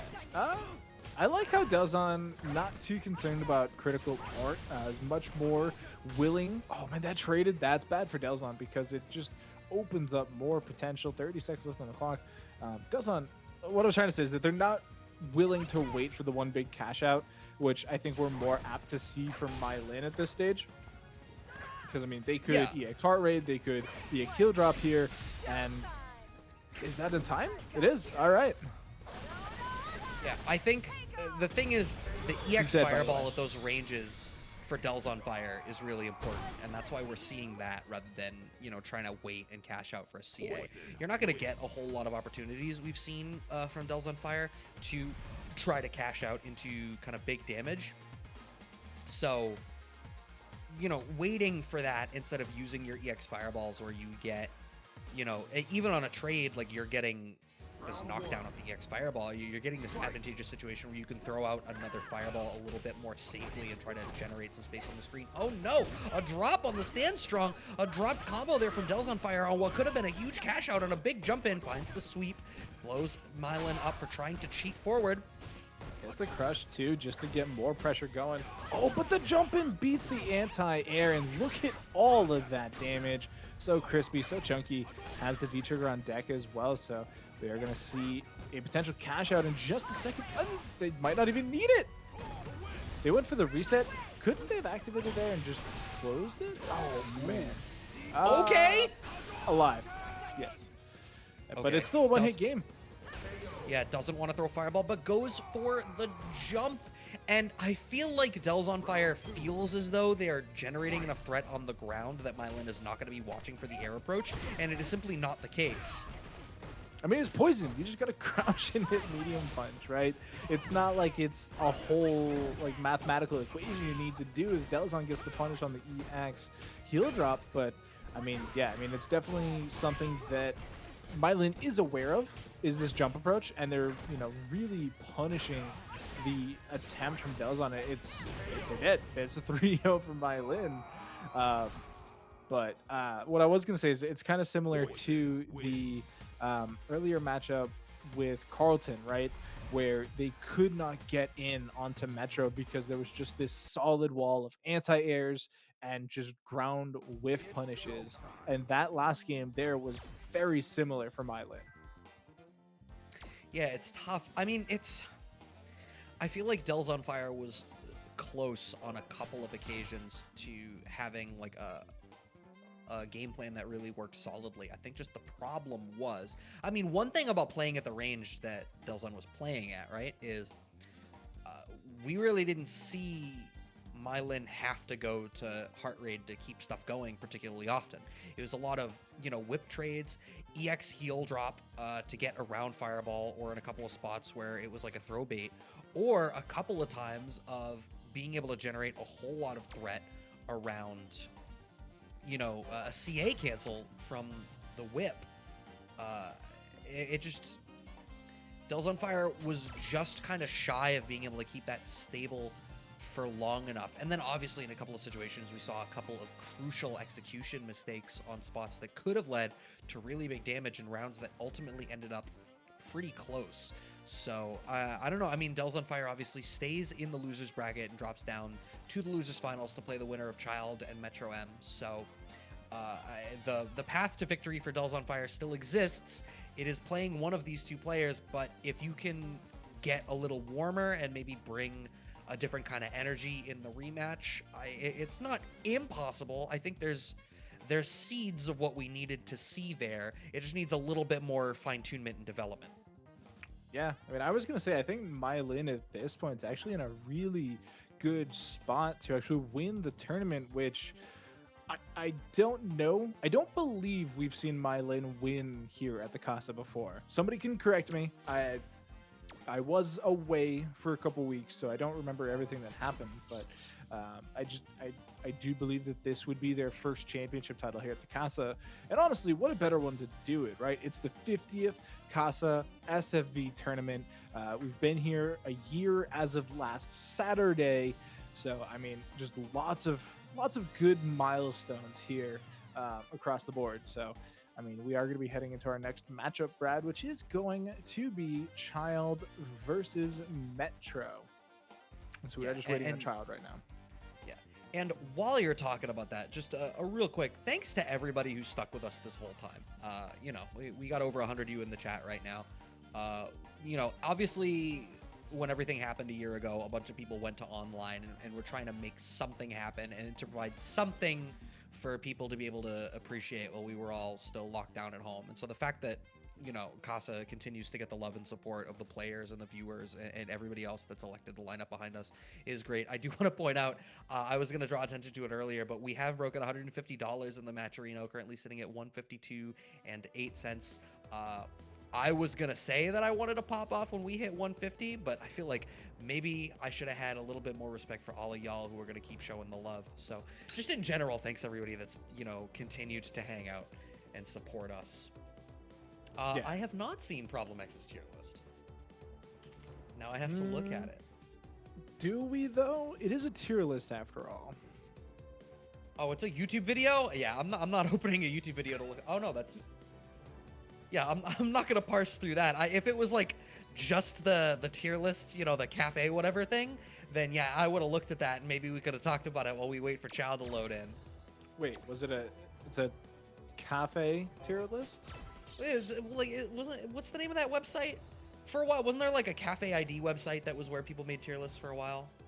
Oh, I have no clue. I thought so you said cafe, and I thought he was comparing coffee shops. Oh. Which, you know where you can get the freshest coffee online ordering? God damn it, Doc. Grinding Coffee Co. And if you go ahead and use code CasaBunch, you will get a discount at checkout. If they roast it the same day they ship it out, it could not be fresher on the internet. So definitely be sure to hit them up. I have the Turtle Paradise flavor currently in my grinder. Delicious, by the way. Tastes like almonds. Tastes like a caramel turtle. I don't know what Brad drinks. But as a manly whiskey drinker, I'm sure he drinks it black, of course, probably in the most darkest flavor he can find on the website. Partly true. If it's hot coffee, I take it black, and if it's iced coffee, I take a little bit of milk in it. But I do have... What kind of milk? I grab... it depends on what's available. I'm not, gonna freak out about almond milk or any of that kind of stuff, but if I'm at a coffee shop or something, I'll go for skim. But if it's at home, whole milk is totally fine. The code should be Casa Bunch for the 10% off. There is also Casa SFV 50 for the Matcherino. Good job, Azul. I got you. Thanks for helping out here. But no, I'm pretty with you there on the coffee mix up there, Brad. If it's hot and not a wholesale baggage, I'll drink a black. If it's like a mainstream What like in the bag, world does that mean? so since the pandemic, I've gotten very into uh, coffee more so than I was before. But like, so what I mean by that is like, if you go to like Market Basket and you buy a bag of Starbucks beans, something about those I cannot drink them black. I think they're too acidic, is what it is. So Uh-huh. it's just it bothers me. I need a little bit of creamer in there to even it out. But when I go for more artisanal beans, like Grinding Coffee Co., like Onyx Coffee Lab, um, they are much smoother and a lot easier and a lot more palatable. So I can drink those just straight black. Have you tried brewing your own cold brew? Way back, I not the pandemic. I tried it like many eons ago over the summer. It's like he's met my. See, the problem is nobody here has, so I can't make that joke. People are gonna be like, "Wow, how mean," and not know that that's just a sense of humor. It is boomer humor, so it does fit you very well. No, Um, she would make that joke too.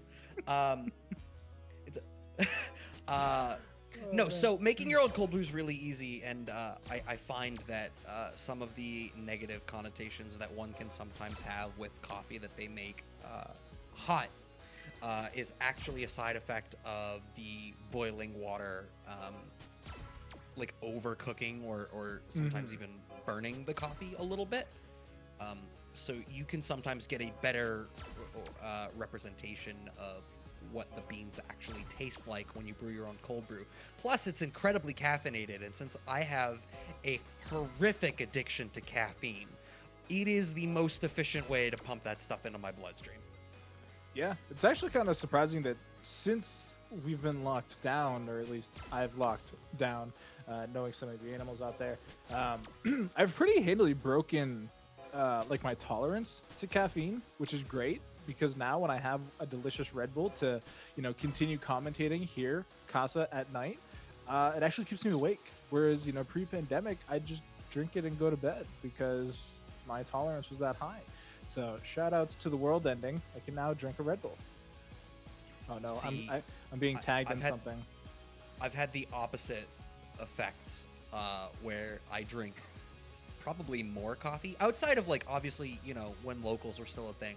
I'd have to drink a whole bunch of coffee at the locals because, you know, people will remember. You sit down at like 8, 9 p.m. For the stream, and then you don't leave until like 2 or 3 in the morning, Hmm. because, it was a local, and it wasn't a big production, in terms of having a whole slew of commentators to lean on to bring out blocks. So speaking of, thanks to, it was Mr. Mistopheles and Freyon, I believe, who opened up the block with us on Street Fighter tonight. So thanks to them for holding it down. But yeah, so there was a whole lot of caffeine that I needed to consume. But outside of that, I probably drink more coffee now than I did. See, I just get small. Like I use the smaller mugs in my house now because like I became aware of it, and so I just toned down the volume of coffee that I was drinking, and so um, we are just waiting for one of the players here in our bracket to join the fight. We will be getting that on shortly as soon as we can get them into the lobby. So we do apologize for the delay. And we do apologize for having to listen to the Dr. Master's Power Hour, where we discuss all things caffeinated and alcoholic. Just be lucky we haven't brought up Doc's trash taste in anime yet. All right, hold up. So actually, funny story. I got flamed on Sunday about it because Jujutsu Kaisen's finale was last week. And so we were talking about that. I was talking about it with Amanda Stevens, and the cursed voice user came up, whose name is escaping me. It's like Toga, I think. I forget. But do you even know who I'm talking about? First of all, before I Yeah. continue this, yeah, okay. Yeah, I do. I've not really seen him do much yet because we only just started watching it, so we're only on like episode 17 or 16 or something. So great They're anime. right at the very beginning of the. I don't remember what they're calling it. It's a tournament arc. It's the Chunin exam. Like Yes. it's functionally the Chunin exam.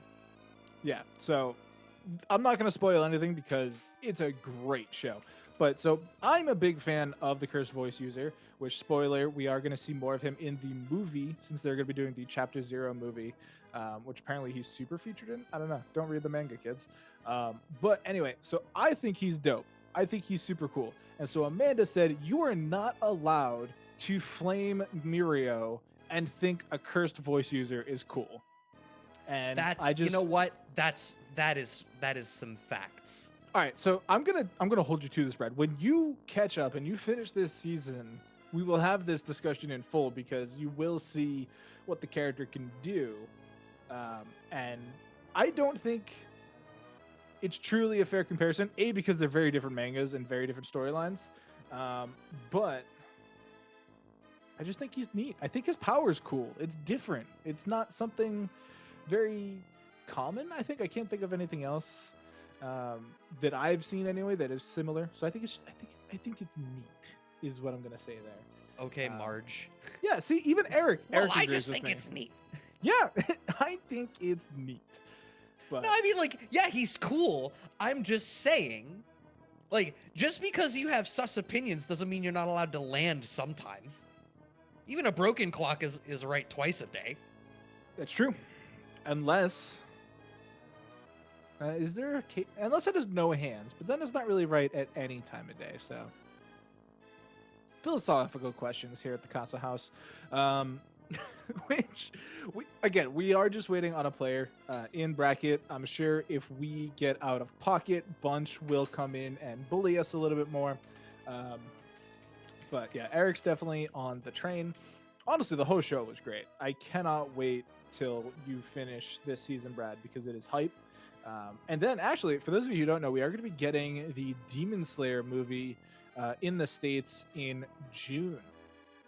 It is going to be in theater, which is obviously a problem, but hopefully somebody will then rip it and put it on the internet for all of us following the rules. Yeah, that's gonna be a yikes from me. How about, since now we're talking about movies, I watched Godzilla vs. Kong the other day. I might be watching that on Sunday. I don't want to talk about it too much because, you know, I'm sure it seemed like a lot of people were really excited about that one, so I don't want to risk spoiling something for someone. But the back half of that movie didn't do it for me. There is something that took me out of it that is like, it's probably my fault. I don't think it's the fault of the film. But I personally just like didn't recover from it. I was like, all right, this is a little silly. And then, which frankly, I know it's my problem because the premise of the movie is an ancient nuclear breath lizard fights an ancient gorilla because humanity decided to stop cheerleading one and start cheerleading the other. So to say anything about it is silly is like Oh, okay. Eric, see, now I know Eric has watched it based on that comment. You got to set up the sequels with that, though, because the Monsterverse, as silly as it is pretty hype. Which, speaking of Monsterverses, did you watch both Pacific Rim movies? I don't think I've watched Pacific Rim 2, but I've seen the first one and I loved it. So, first one, great. If you liked it, you're not going to like the second one. That's fine. Still worth a watch there because it's just equal parts terrible, equal parts entertaining. But it's just different. It's not the same as the first one, is really what it breaks down to. But that is a super fun storyline, and it makes me wonder why I never watched more mech anime as a child. So I've never seen anything except for Vandred, which is not exactly child appropriate. Yeah, I'm like revisiting a big mech kick. I loved Gundam as a kid, and I'm revisiting it as an adult, which has been super cool. Apologies once again to everybody who's waiting. We are We're sitting in the loser semis of Metro M versus Child. Child 233, but Child, we're waiting for them to get into the lobby. So apologies again for the delay. So instead we get the powwow about anime, and now we're at the mecha portion. Yeah, welcome, welcome. You didn't watch, you didn't like watch any of the classic mech anime on like Toonami back in the day, or like Adult Swim? Like no Gundam Wing, no Big O. So I hated Big O. Something about it, I just didn't like at all. And I looking back, don't really know why. But every time I would like have that come on, I'd be sad because I was already, watching TV when I wasn't supposed to. I was supposed to be in bed, didn't have a TV of my own, so I was sneaking it. And I was like, man, what a waste of a half hour that I'm stealing from my sleep. But I did watch. I know I've seen Gundam because I had like Gundam figures, but like for the life of me, can't remember any of it. I did watch. What was it? Droids? Not Droids. Was it Droids? Zoids. Zoids. Yeah, you guys got it. Zoids. That show was sick. I even still have some of the like Gunpla for them. I had the little like beetle thing, and obviously the Liger unit. So Oh, definitely, you gotta have the Liger. yeah, that shit was sick. Now I might buy one on the internet right now. I'll try and find one. Bunch, we're trying, bro. Don't blame us. No, he's done. He's done. I don't have time for this. Wow. All right. So we will be moving All right. on in our tournament bracket. Then we will be heading directly Metro into versus Dell's on fire on stream right now. losers There finals. we go. Losers finals. Let's go. I don't have time for this. It's midnight, folks. We're trying. I have to be up at 5 tomorrow. All Oh right. my god. I don't. So condolences. Yeah, no. Wait, this, I don't gotta this is be- my tournament, right? Yeah, fuck all that. Yeah, it is your turn. I can say that, right? Yeah, fuck all that. You can DQ whoever you want, Bunch. It's All your right, show. cool. I'm DQing Child. Child, Nah, don't give him Child that power. 233. Not whoever you want. What do you mean, not whoever you want? He's literally the TO. Yo, Dell's on fire. You're disqualified too. This 'Cause isn't a guy doesn't think democracy, I Brad. don't have power. This guy- There's no voting here. It's just the Yeah. tyrannical fist of Bunch. See, Doctor understands.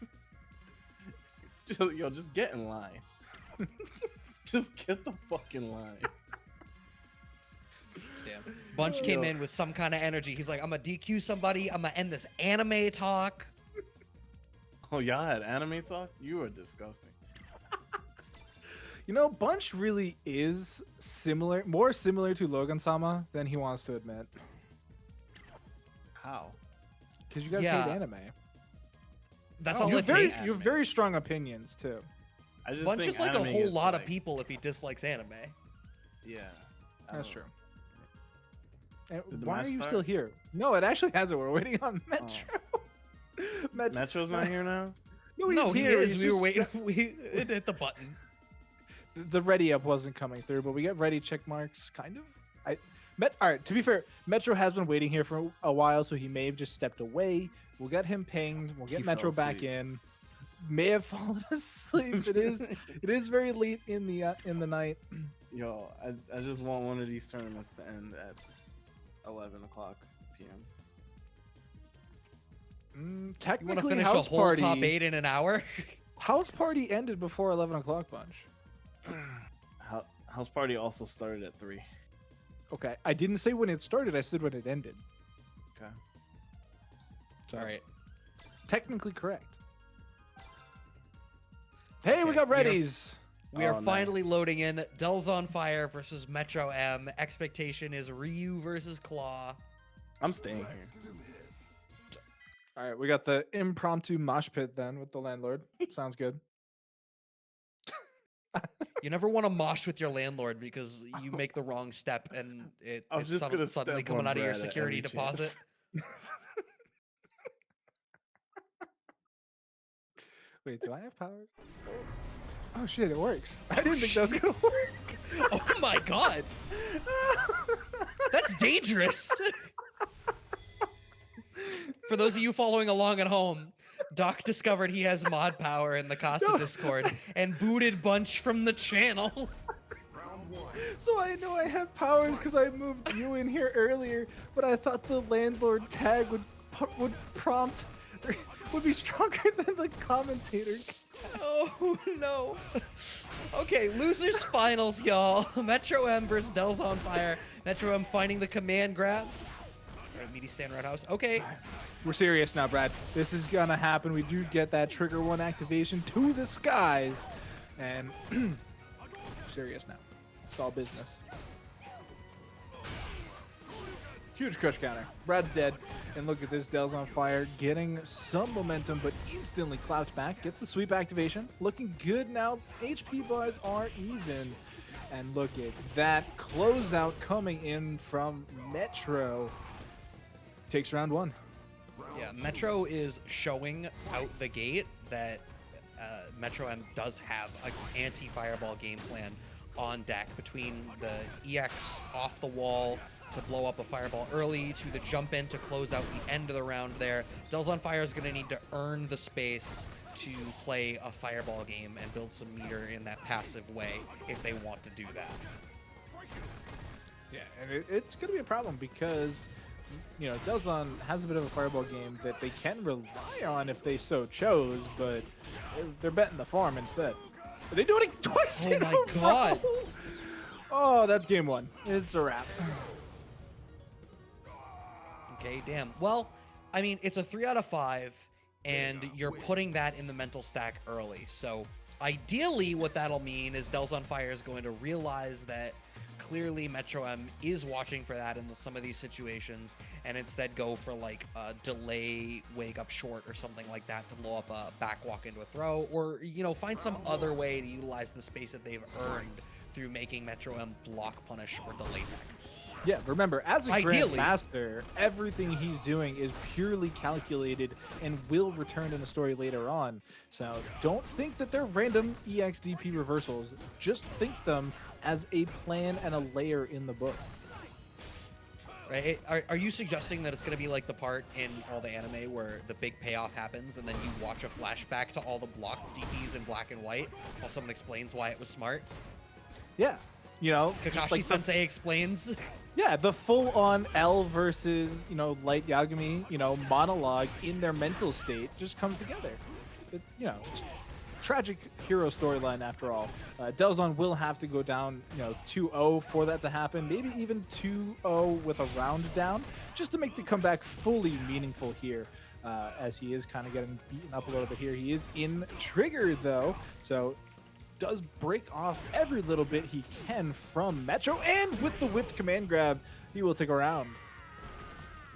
Okay, finding a little bit of a purchase there from Del's on Fire. How are we going to be able to continue this moving forward? Already seeing a little bit more more interested in getting into range 0 and playing it that game, I think, which is smart. It's what you want to do in general against Claw, because you kind of don't want to play outside of that range because it's where Claw wants to be. Yeah, and we should get an interesting trigger activation there from Metro.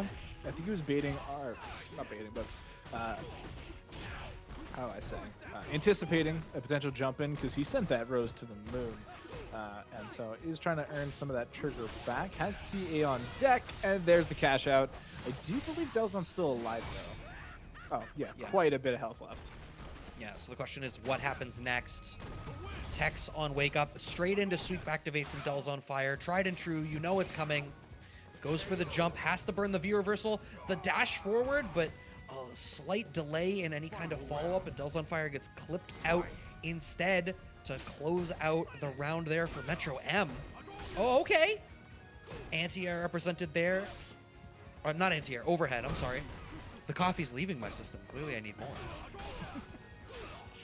Ah, gross. Nice little uppercut there. Metro gonna do the slide activation that we've been waiting for all night. Does get counter hit there and brings it a little bit back. These HP bars are leaning definitely in favor. Dead? No. No, just barely not.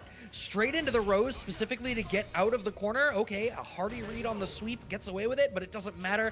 There's the buff on the low forward. That is 1 frame faster, my friend. I believe it was 1 frame. Doesn't matter. It's still challenging that forward walk, and Del's on Fire gets a round on the board themselves. 1 game apiece in the losers finals.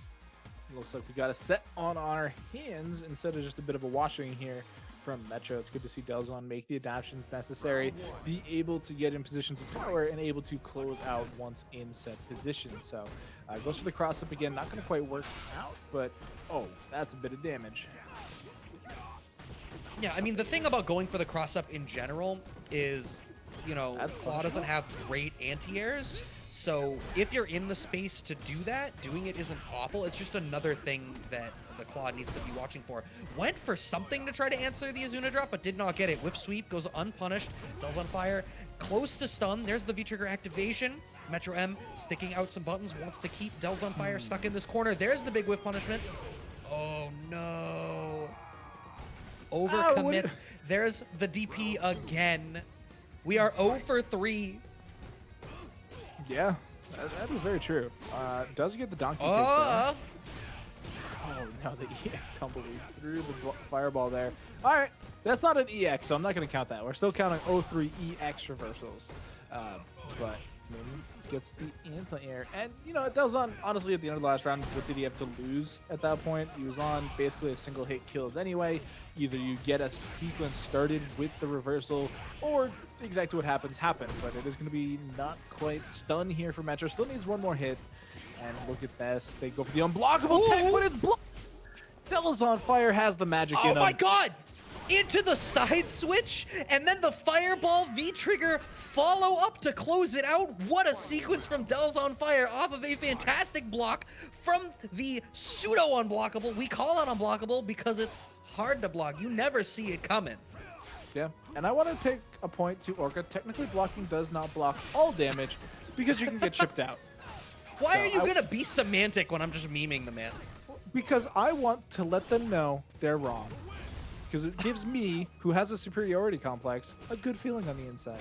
That's disrespectful as hell. About as disrespectful as that. Straight into the DP, into the CA. There's a clean 50%, but unfortunately you still have all this life to overcome, and Del's on fire with no resources and could... Okay. That was a good transition, Brad. That was solid. No, shout outs to Orca. They were basically correct, because I mean, how many times do we see chip outs? It's largely We're just being assholes. Yeah, I was just being a dick. Oh man, that was a nice 2 games to 1 from Delzon. It's for just Metro unfortunate. M. It's unfortunate it only did half the HP bar, and they still had a whole other half to go. Huge jump in coming in from Metro. Oh man, the wake up, command grab, keep it going, keep the pressure. Delzon, man, they forgot how to hold backwards. Oh my god. They did not forget how to hold forward, down, and down forward in rapid sequence. Okay, walk forward to get under the neutral jump punish. Goes for the tricky stuff again. Has to go for the V break. Does Metro M. Closing out the round. This could be it. Metro M on set point to move up to grand finals on Del's on fire. These sequences, I mean, Metro M is having these explosive sequences and getting out to these huge leads. Yeah, and then even when Delzon, you know, has their own explosion sequence, it's just not enough, right? Like, most notably was that parry into DPCA combo, and it only did half damage, but he was on a pixel, basically. He was on that one-hit kill, and then at the end of the last round, again, he was brought down to a single hit will kill off of that V-break.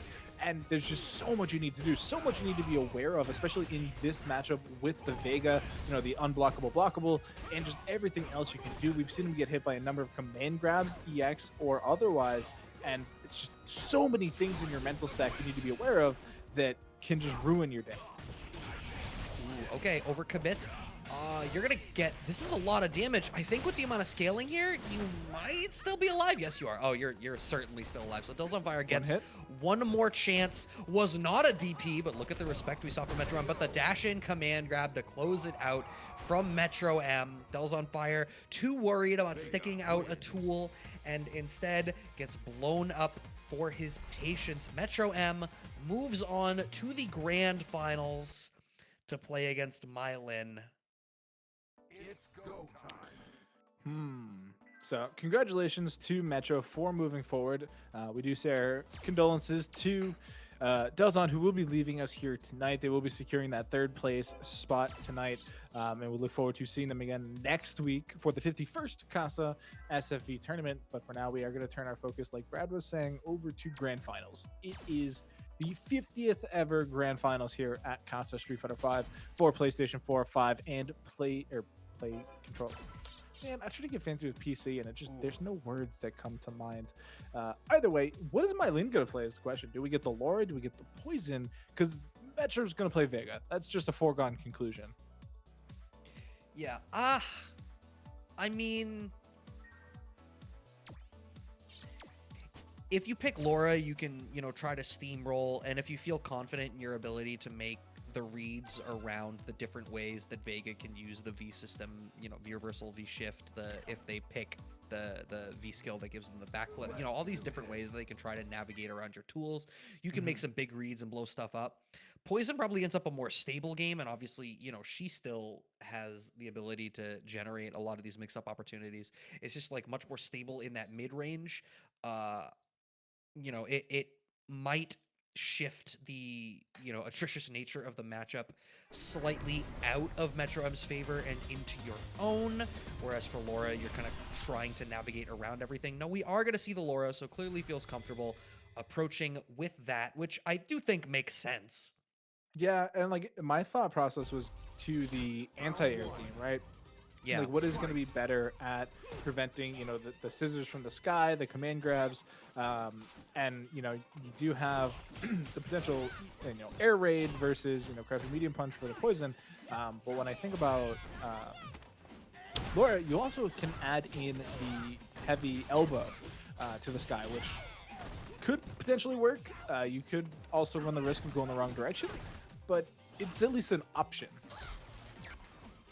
All right, we see the counter jab, the counter crouch jabs there as really just sticking out this tool at these ranges to dissuade Metro M from, feeling confident pressing any kind of offense. This has been fairly slow from Mylan so far. Obviously, comfortable enough to wait for the correct opportunity to get in around this wall that is Vega. And look at how commonly Mylan is going to the skies. Ooh, punished for the V-skill overhead. Yeah, I believe that is reactable. So every time man, we're ripping the CA round one already. That's crazy. Absolutely. This is Laura. You don't let Laura live. That's true. But yeah, I do believe that you can do that on reaction to the overhead attempt there from Mylin. And with that being a semi-present tool in a lot of Laura kits, it's going to give a lot of opportunity for Metro to get that exact punish, whether it ends in CA or not. Slide punished, and that's a big opportunity for Malin, but Metro M has demonstrated very plainly that outside of a big gap, Metro M is blocking. So Mylan's gonna have to open up this throw game a little bit. No, instead goes to try to open up the V-dash game, but Metro M is checking this aggressive movement from Mylin. Metro looking really prepared for the Laura. Goes for the head, gets jabbed out of it, but the V reversal into EX Barcelona is enough to close it out. Game one very dominantly over to Metro here in Grand Finals. Yeah, Metro seemed super comfortable with the matchup, and I want to draw attention to a sequence at the end that opened that up. We saw Metro M go for the V reversal on the crouch strong, which made the fireball not connect, so we didn't see a trigger activation from Mylin, either because, it didn't want to, or because the cancel window didn't work out quite the same. So using it there instead of waiting for the fireball, because you understand that that's the activation route on the counter stand jab. What is happening? Just every time Metro pushes a button, a huge red bar appears on Mylin's side. And it's only getting worse. One more for overhead. Stun. No. But we're fishing. There's the overhead. Finally going to get an opening here for Mylin. Gets the activation as well, but look at that. More buttons, more red.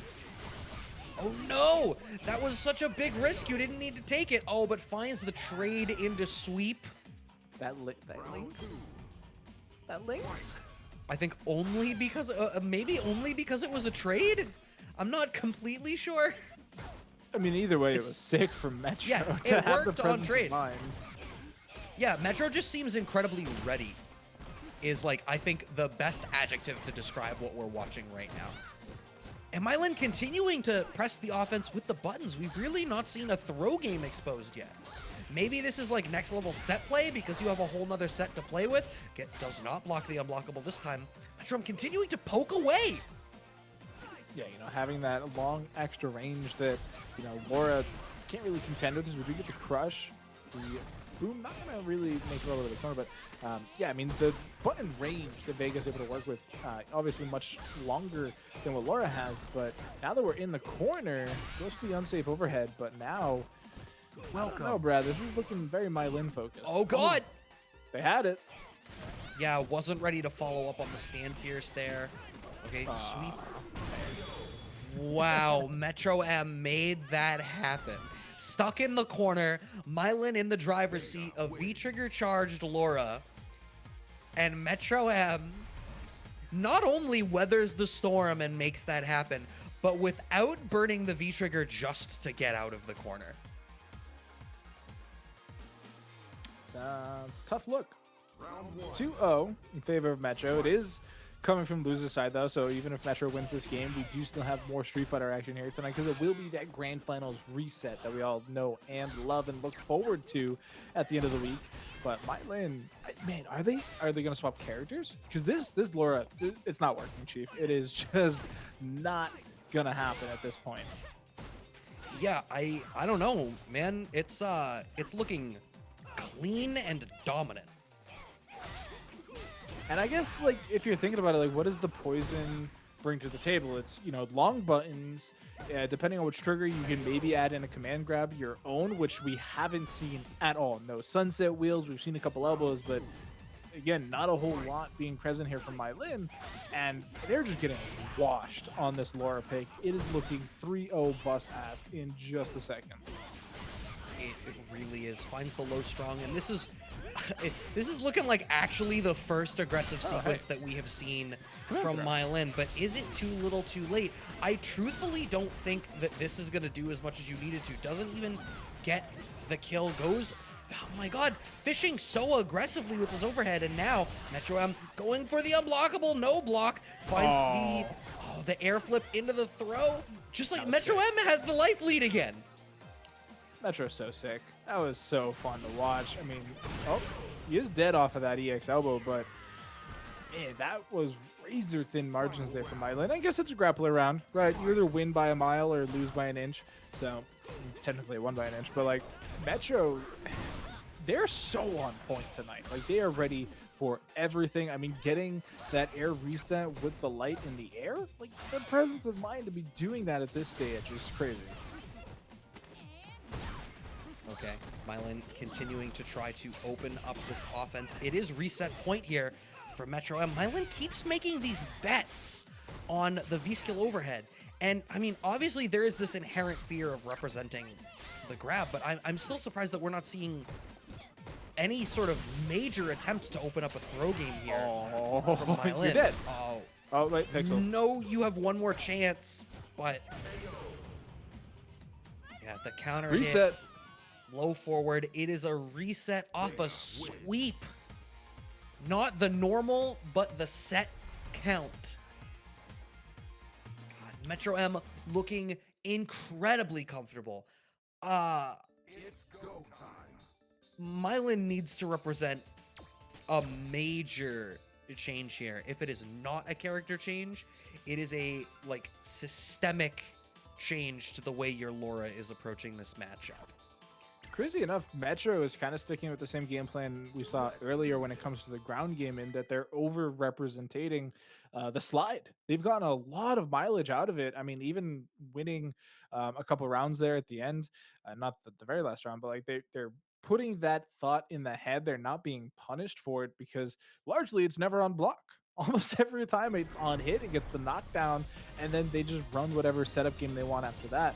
So, Mylin, hyper aggressive on the Laura, just got exploded for it, and they believe in the pick. They believe poison doesn't work here, and so we're heading into the first round here of reset, and it's still Laura. I I need to see some real big changes here from Mylan to change my mind about what we're seeing. All right, there's the fact that that was tech though. I mean, Metro must be, you know, have this like a specific delay tech timing that maybe Mylan hasn't really exposed. It's just Metro's defense is clearly just impeccable right now. We were getting slides into EX command throws, into more throws. Metro is so on point. Almost had the punish on the heavy there as well, but gets the crush instead. Oh, Has the V trigger, you're gonna live with one pixel, but wow, fishing with the standing strong on wake up and gets blown up for it. we all got hit. I don't even want to see any liars in the chat say they blocked that because there is no shot whatsoever. Violet is getting so beaten down. Brad, what are you supposed to do at this point, right? Like everything you're trying doesn't work Oh, at all. Like it's just nothing works. I'm surprised to see that Mylan was not able to punish that slide there. There's some sort of issue. I don't know if it's like a mental guard break here from Mylan here in the driver's seat. Punishes the V reversal, but Metro still has all these tools. Gets away with jumping out. That was You're off a dead. medium punch elbow. You're plus on the dash up. Oh, Pixel. All right. I thought they were fully dead, but it's the overhead. Oh, no. Character swap. Actually, Brad, real quick, shout out to everybody in chat. The match arena code per chat is fully used up. We will get a confirmation on that from the social team. But if that is in fact true, huge shout outs to chat. Clap it up for you. That's a huge W. Yeah, thanks so much again for all of the support, everybody. Metro M sitting up 1-0 after the bracket reset. All right, more command throws coming in from Mylan, so Oh my buying a little God. bit of the mental stack there, investing in it. But look at the offense from Metro. It is so quick. It is so to the point as well. And then when it finally starts, you know, shifting to Mylan's way, we get a V reversal out. We get the space built up again, and all of a sudden Mylan needs to close the gap somehow.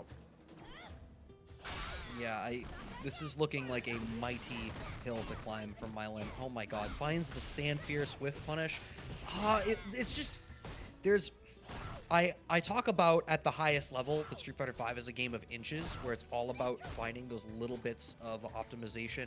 That little tiny bit of better defined gameplay ends up being the difference maker, and we're seeing like every inch that matters is going Metro M's way. Like a lot of these errant hits not going into anything, like stand fierce canceled into the wrong stuff and not getting a combo, fireball hitting meaty and, you know, missing like a crouch fierce or something that you meant to follow up the combo on. It's just, Mylan is just struggling, just systemically. The activation from Metro M to close out yet another round. That was... It was slide activate, and Mylan blocked the slide, and then got hit by the activation. So it looked like they were ready to punish the slide on block, and they weren't aware of the trigger activation, I guess, because it blew them up. Yeah, this is tough too. We saw that EX clap and Mylan went to the air to try to open up a different venue of approach off of it. But Metro M responded with the EX roll instead and just got out anyway. Metro M sitting on full resources. V reversal back. Okay, EX roll through the fireball again. That's gonna, okay, if it didn't kill, it was gonna stun either way. And Metro M up 2-0 on Mylan. After the bracket reset, are we gonna see the double sweep? The 6-0. Oh boy. That is not... I called Mylan winning this tournament too. After their winners final set, they looked so good, so dominant, but Metro peaking at just the perfect moment here in the tournament. You know, had to make that losers run from, I believe, quite deep actually, no, right? For Mylan? No, I was gonna say Metro, but no, Oh, they yeah, were yeah, actually yeah. They were in top 8 winners, got knocked down by Art, and then have just made the losers bracket run since top 8. So, I mean, either way, peaking at the right moment. They're on fire, and we went to character select, Brad. You know, Doc, I know you commended me for learning brackets. Maybe one day you will too. Our first Metro M was top 16. Yeah, It's all right. listen. It's only been 50 events. We're gonna see more. Okay, not seeing a character swap. Mylin has decided to die by the Bonita if it's gonna happen. I mean, sure, go for it. I disagree, but that's why I'm in the commentary booth. I can't even read a bracket, so what do I know? No, I disagree too, and I see on the side chat disagrees too. I don't. And Brad can read a bracket, so you know something's really off. Right, well, Metro M is up 2-0. This is post-bracket reset. Grand Finals. Casa Week 50. Okay. Wow, you had V-Trigger already? Metro M burning it that fast? You are very likely to get another one in the driver's seat. Putting up this wall in the corner. I'm sorry, that Gray Life, I think that I'll take it. One hit for stun. Corpse Hop. Wake up, stand, jab. Take advantage of that very quick jab there. Does chase down the V-Reversal as well into the corner. Finally going to get a little bit of hit. Buying plus frames. Trying to get this. Oh, no! But he jumps up for free. Mylin, please, you do the regular grab because you can OS something behind it. Finally finds purchase with the V-skill overhead. That is the first one, I believe, that has worked out for Mylin this entire Grand Finals. In 6 games. If you're gonna pull one out and it's gonna work, I mean, it might as well happen in Game 6 on, you know, double sweep territory. Yeah, I mean, it worked out perfectly. They do get the victory, and they're trying to get that same pressure going here with that jump in. Metro not perturbed, though. Uses the EX to get out, and look at that huge punish from Myron. Wow, went fishing with another V-skill overhead. Metro M spends the V-trigger, cashes out a bar as well to very aggressively threaten that forward space there from Mylin. Is very, very explicitly enforcing that Mylin is not allowed to operate within certain ranges. Oh, the slide catching Mylin trying to cheat forward. Oh, got really hungry and overcommitted. The first game on the board. We will not see the double sweep. Mylin's first game on the board, and I don't want. I feel like we've been piling on Mylin, and you know, throwing a bit of what I may describe as shade, but. And so this might not be fair, but I can't help but feel like Metro M loosened up a bit too much in that game, and that's what cost Metro M that one. Yeah, I mean, it was definitely loose from Metro, but it I think at its core was very similar to the same game plan. You know, the dash up command grabs are definitely something we've seen them work with here. So, I mean, that was just, you know, the correct read coming in from Mylin to not be hit by that and being able to punish it quite nicely. Because, you know, in game 1 or 2 of this grand finals, they wouldn't have even gone that punish. They would have just watched it whiff and then tried to do something a little bit too slow, and it wouldn't have worked out for them. So, you know, we are seeing some improvement here from Mylin, and you are right. We're not trying to dogpile them. It's just been a really rough grand finals for them. Yeah, I mean, Metro M has been super dominant. And it's looking to continue that streak.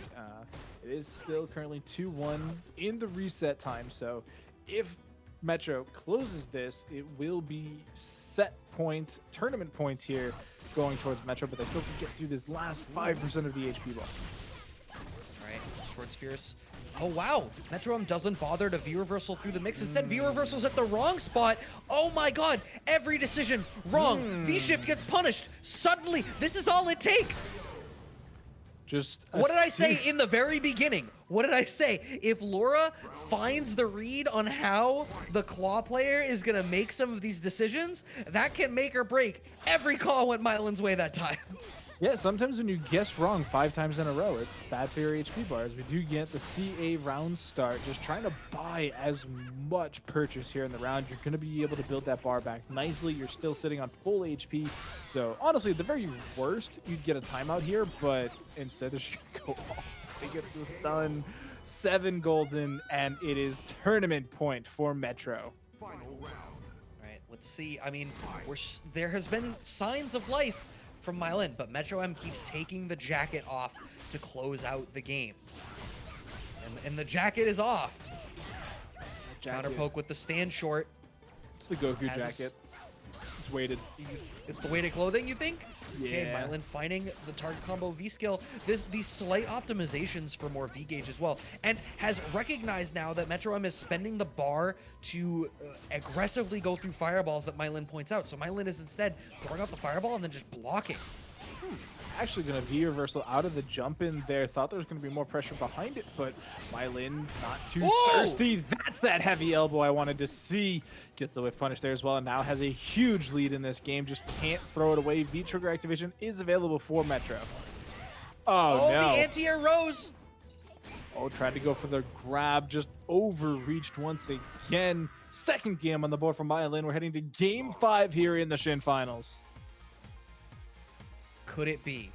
Will we see a reverse sweep?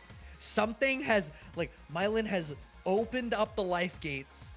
The information is flowing. The adaptations have been made, and it's crazy to me that it looks as though they were made on a dime.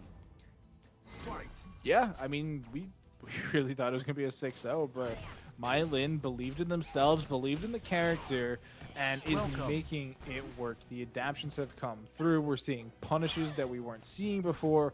We're seeing blocks that we weren't seeing before.